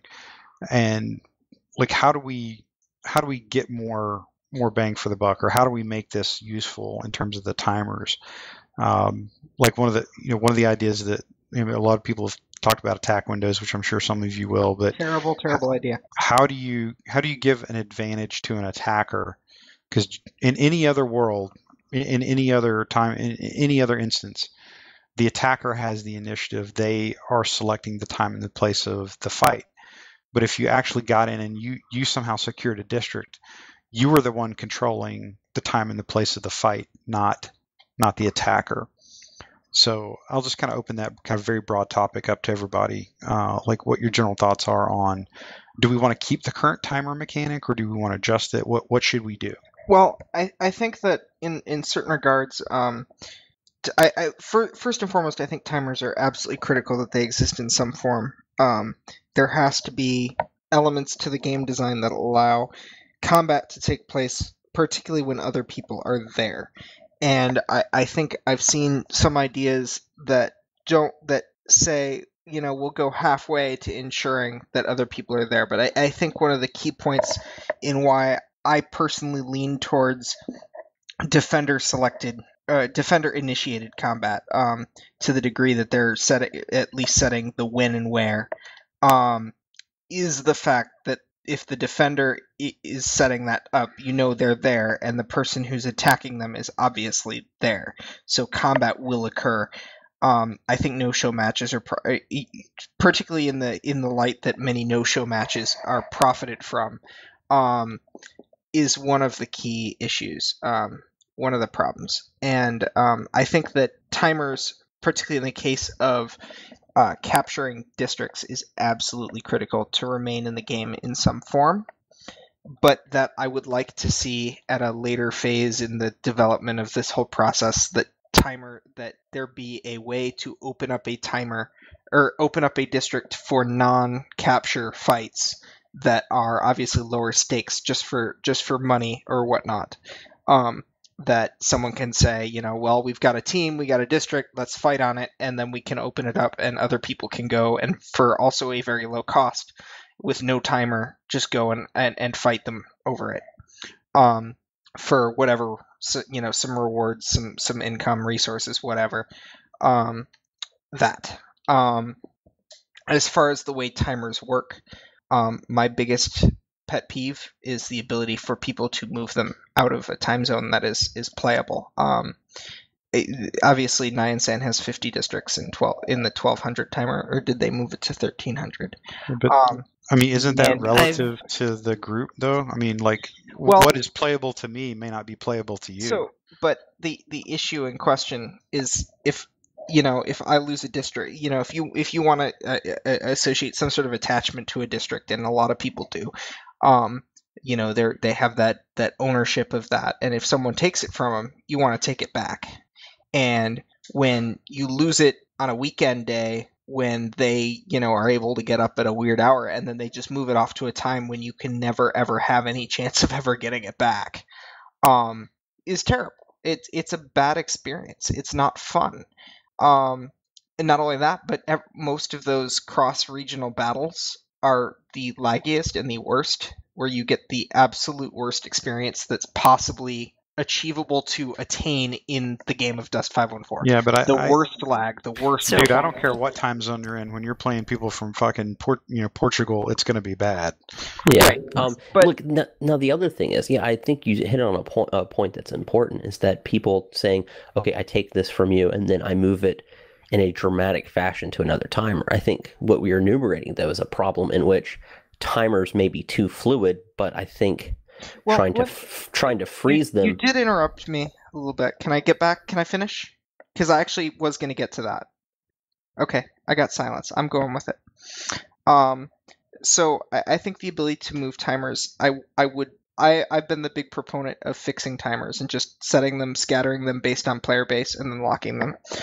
But it was actually a friend of mine who's actually here at the condo at the moment who had actually suggested setting like a default timer for every district and then letting people move it like plus or minus 3.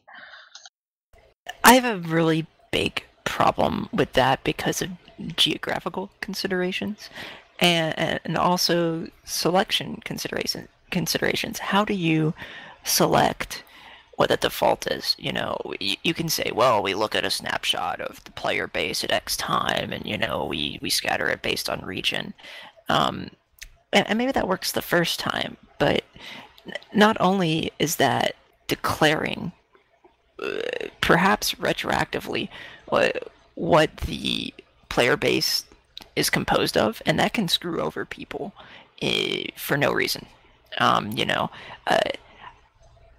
Even though the current mechanics suck, Neonsun's districts are theirs.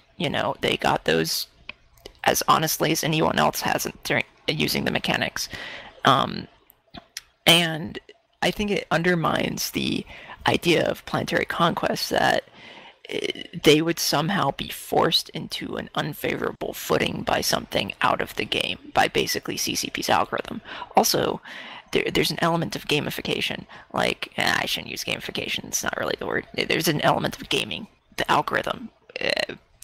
What if I make 100 Japanese accounts and I just set them off to the side, and then one day I'm like, I really want all of these districts that I just took from Alliance B to go into a crazy timer, crazy default timer. And I'll set them to a terrible time. So I go log on my 100 Japanese PSN accounts. I distribute them to my corp. It really doesn't matter, and get them to play some matches. You can say that CCP will intervene in that case, but it gets subtler. And so it gets gamed, and in fact, it's even worse. I don't think I'm too concerned of someone logging in 100 accounts on a. I wasn't concerned about people. People attacking themselves after pacifist went away either. Whenever the opportunity for something is there, I've seen people see some really crazy stuff. And I think Soraya's point of limiting the how much you can shift a timer would be valid. Maybe you can only shift it X hours per cycle, something like that. I think that's something that per cycle doesn't fix it. You can still shift.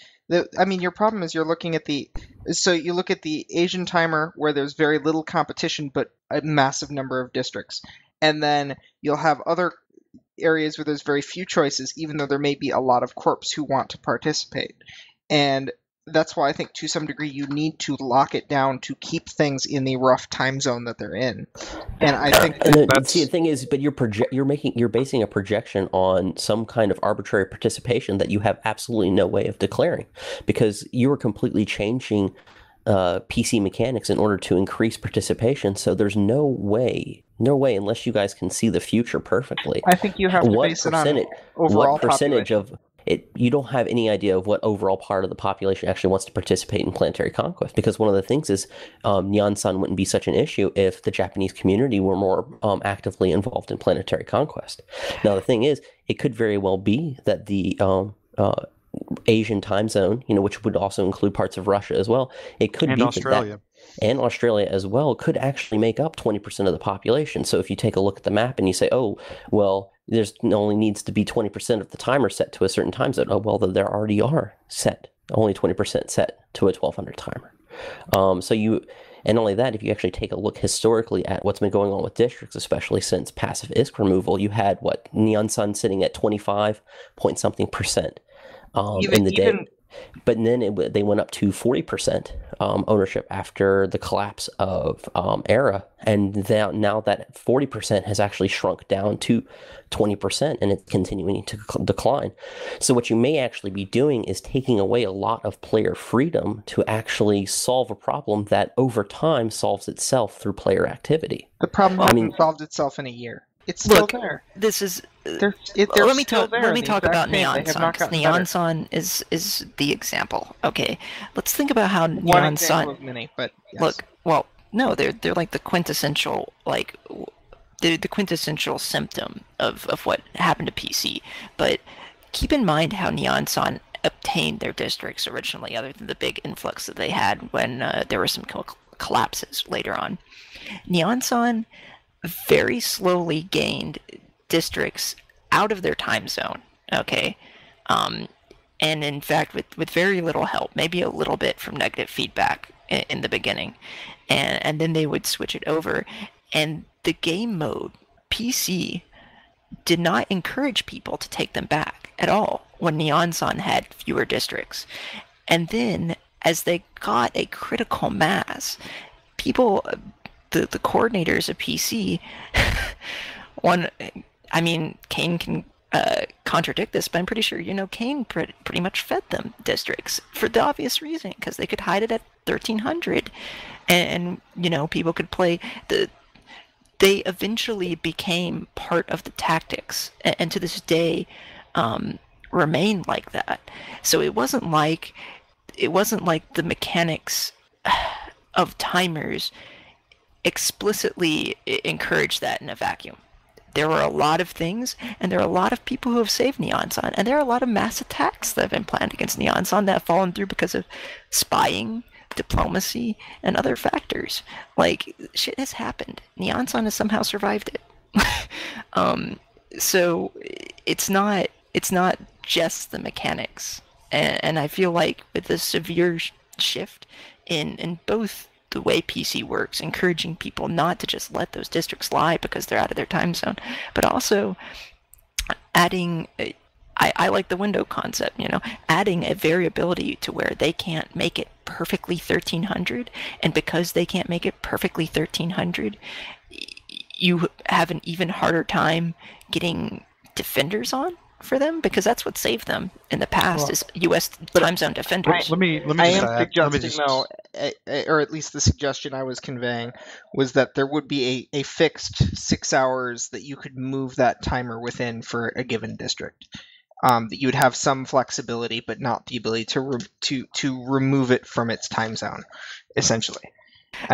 It bothers me. You're forcing regionalization on a game in which it prides itself in not being sharded. It's not regionalized in that you can indeed play outside of your time zone. If you were basically saying this player base is made up of 20% Asia time zone, to 30% EU time zone, and then 50% American time zone, and thus districts shall be set accordingly and unchangeable except for these slight variations that you are allowed, you are forcing regionalization on the game. You're forcing time-based play. It's going to have a positive effect on the game performance, because yes, you will have more people playing during certain windows from certain local areas. Man, that's a big stretch, though. That is a huge stretch. A good thing in the terms of a first-person shooter. But there's even no guarantee, because you could have 16 U.S. players that get up at 10 in the morning that want to play at 10 in the morning, and they would play in the time zone that fits them. That's it. Here's my issue with this: we're trying to. You just proved my point that it's not regionalized. We're trying to induce good geography in the system. We're trying to induce geographic centralization. So if there is any amount of limitation on timers, okay, other So than something you get exorbitant. a 1200 stuck in the so- center of a planet yeah. or something. Yeah, I don't- it's like, I what do don't- you do? I don't agree with Like- geographic centralization, like for the purposes of getting all your districts in one spot.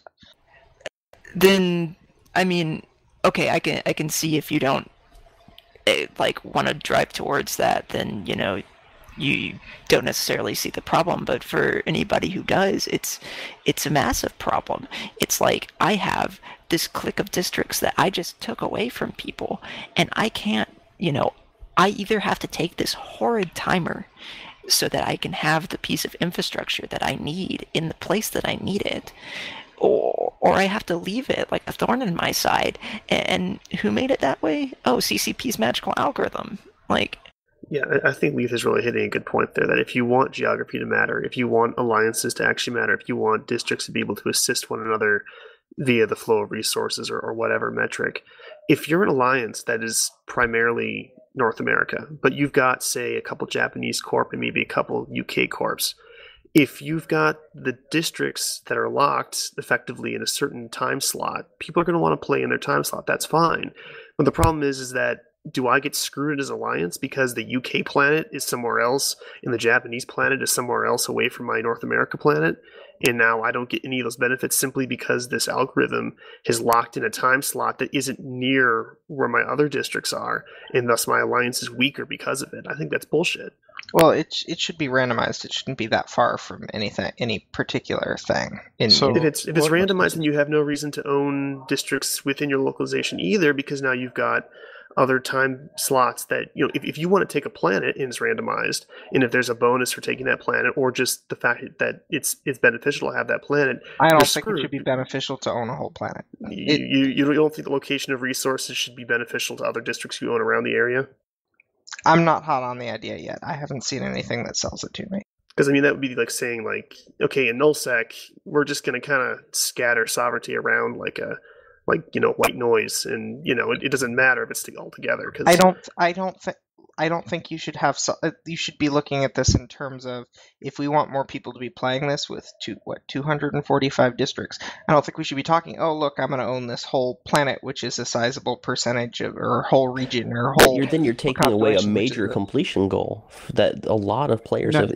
Even before geography even mattered, it's something that people actually shot for. Completion goal that has never mattered and never been. It's been nothing. Well, yeah, but why shouldn't it matter? Well, let me put it a different way, Soraya. I don't think planet should even, I think planet should be the granular unit. I don't even think there should be districts, but. So, I had this conversation with Pokey, and he'll probably come strangle me after it, but imagining one of the things that when I've been discussing PC redesign that I've been really driving towards is the raid concept that you brought up before, the ability to have lower risk fights that don't necessarily affect sovereignty. And the reason is because you want to have an element of persistent ownership, you want to have more people playing, you want it to be more accessible, and ultimately, if you have any ability to have any kind of tactical advantage whatsoever by holding land, big groups are going to take as much of it as possible, and at any point in time that they can, they will crush out anybody who is even slightly weaker. It does not matter how you design it. If it has persistent ownership, it will be like that, unless you want to design Planet Side 2. Okay? I think ownership needs a cost unless you're using it. I think squatting a bunch of territory is not going to be is not going to promote viable gameplay. Well, we'll say there are 4,000 people in an alliance using it. That's not the point. It's the idea that smaller cliques and organizations will somehow sprout up that aren't capable of holding an entire planet and fighting back an entire planet is optimistic. The idea that people will very commonly fight their way into PC by taking a district and then expanding is optimistic. I would love all of these things to be there, but that's just idealistic because of the way people treat it. Anytime you have a tactical advantage, you were going to hold on to it. It shouldn't be. I don't think it should be a tactical advantage to squat on a planet. Hold on, guys. Okay, let me kind of. I just want to bridge something here because we're before we go into a lot of craziness.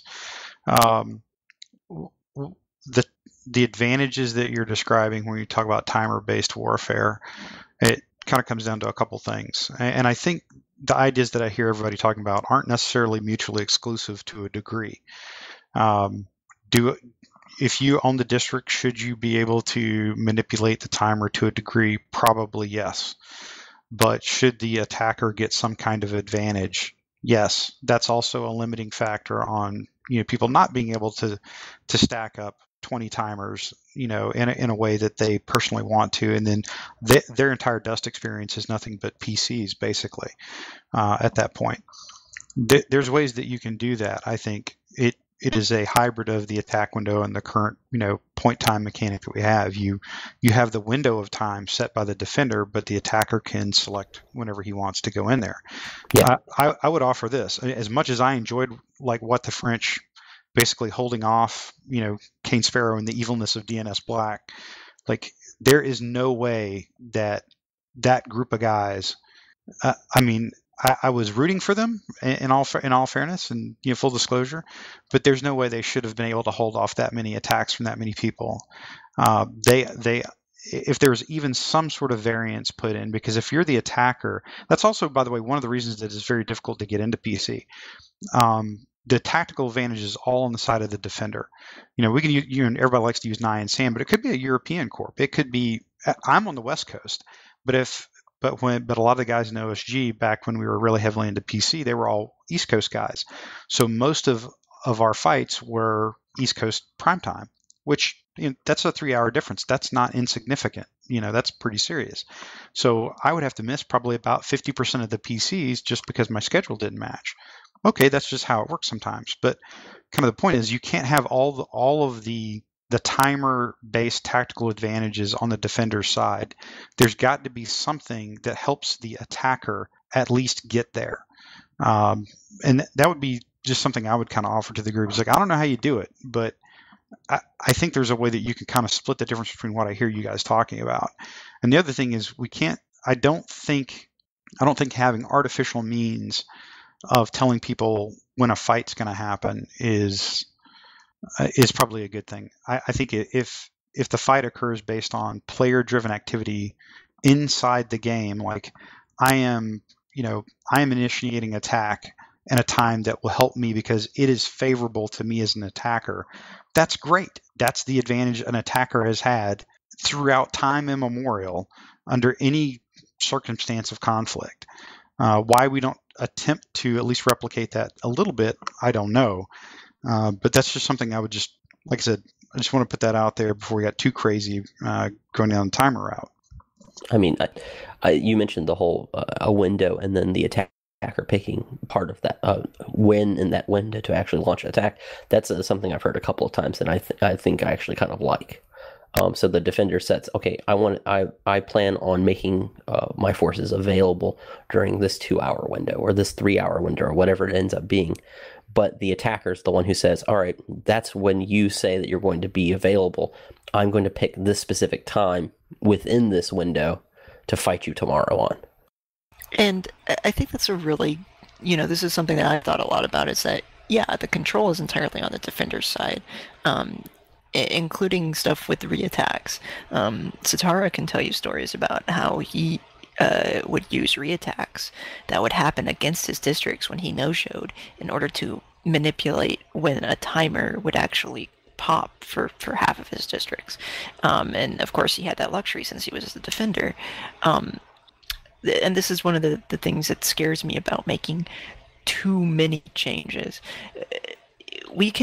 One of the things that we can do is we can say, let's open up, the attackers to have more control over the situation.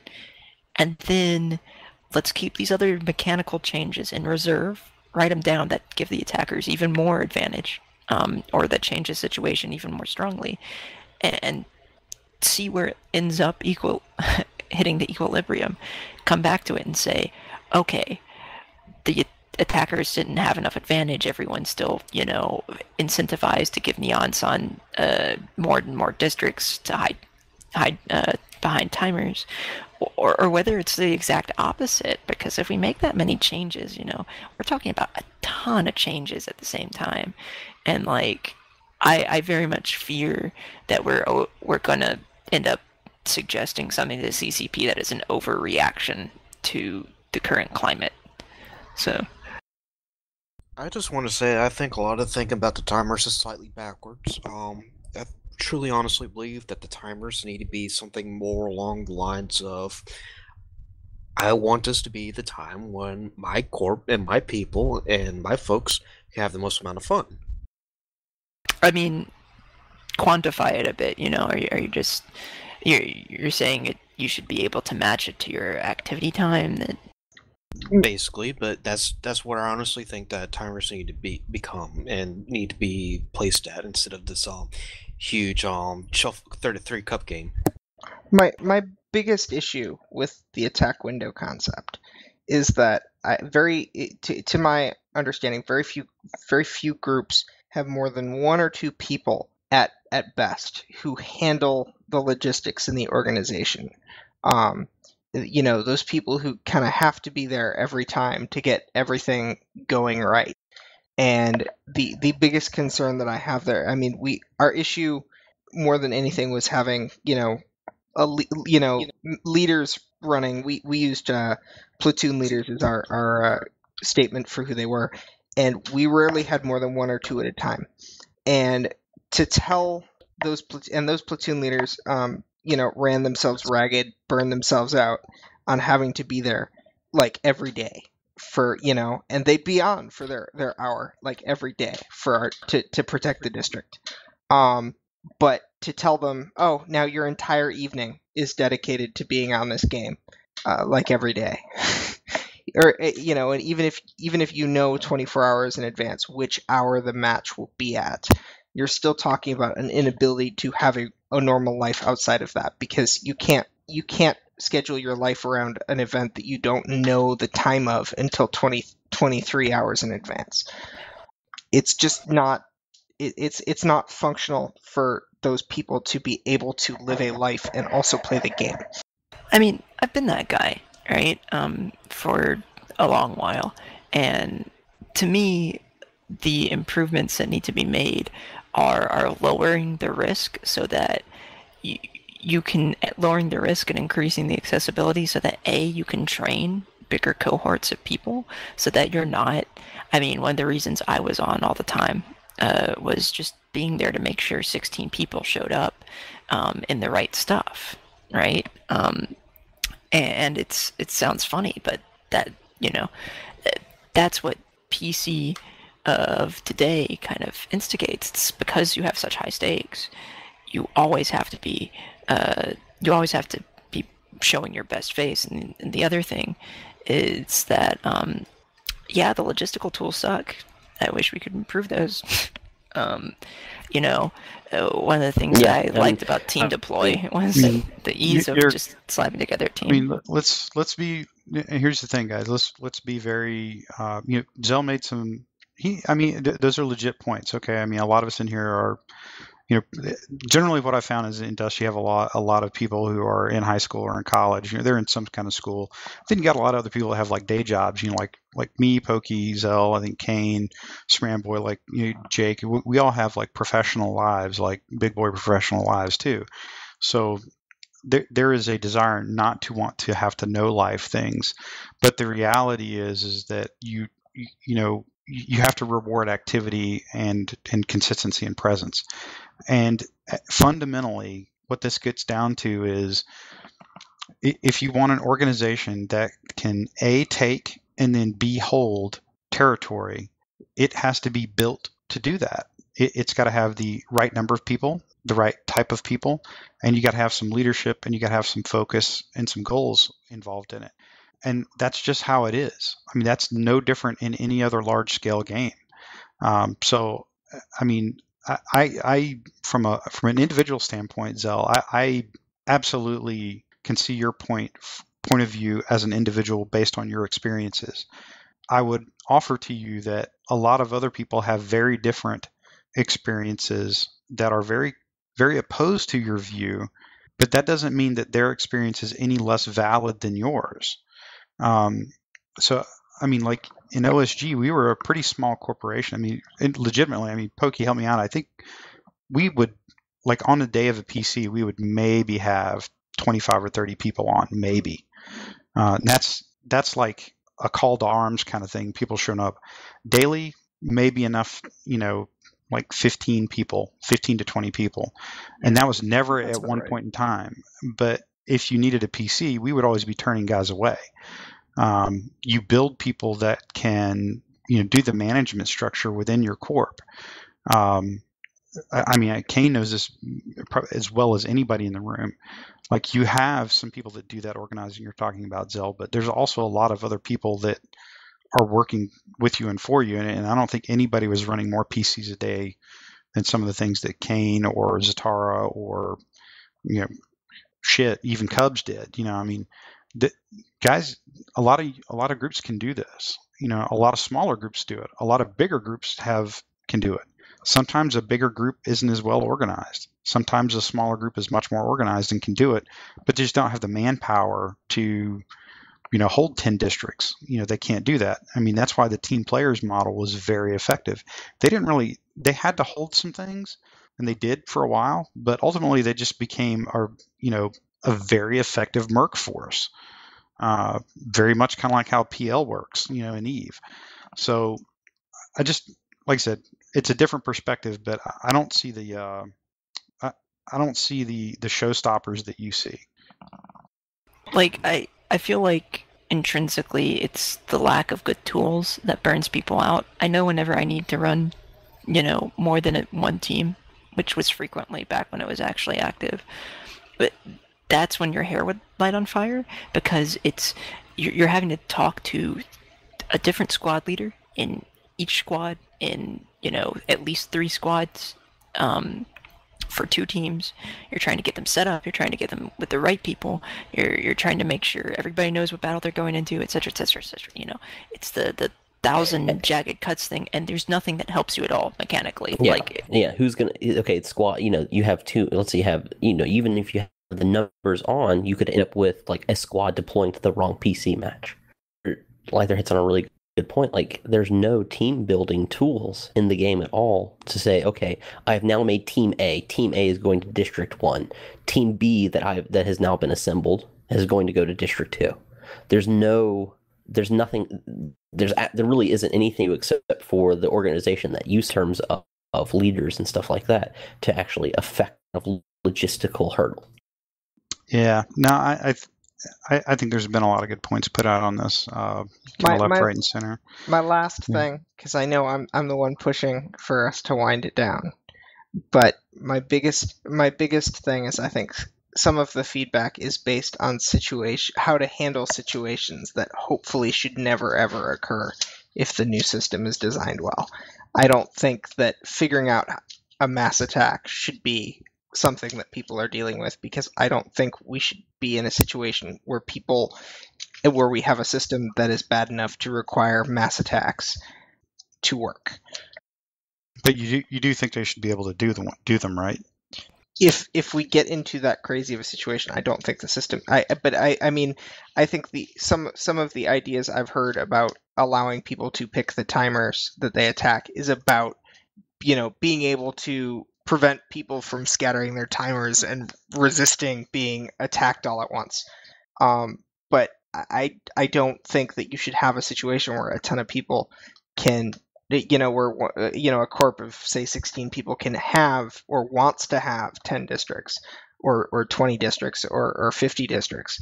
It shouldn't work that way. I think if that's and I know I was accused a couple of times of basing my suggestions on problems that shouldn't exist, but I think that in some ways some of the things I've heard regarding things like attack windows, the justification was things that shouldn't be possible or beneficial in the new system, ideally.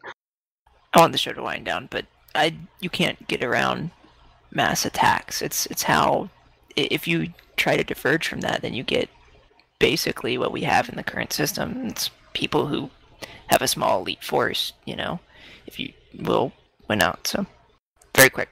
Go, Jason. End the show. Okay. All right. Well, with that, we're going to go ahead and I guess give the quick shout outs from everybody. We'll start at the top, work our way down. To Gand, any shout outs? Not really, but I guess a shout out to you for letting me be on the show. So yeah. Yeah, no drama, man. Iron Wolf? Hey, shout out to Santa Claus because he brings awesome presents every year.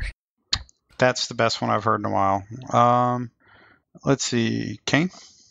Just a shout out to all the crazy people who have dealt with PC logistics up to this point, and hopefully they will continue to provide feedback on actually making it not a screwed up system on this second go around.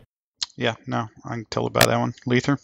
Shout out to my older sister and brother-in-law who drove 8 hours yesterday with To two deliver children. clone packs? To deliver clone packs, essentially with two children, 4 and under. So Yeah, they'll never hear this, but it'll be okay. No, I have a lot of sympathy for that. Pokey?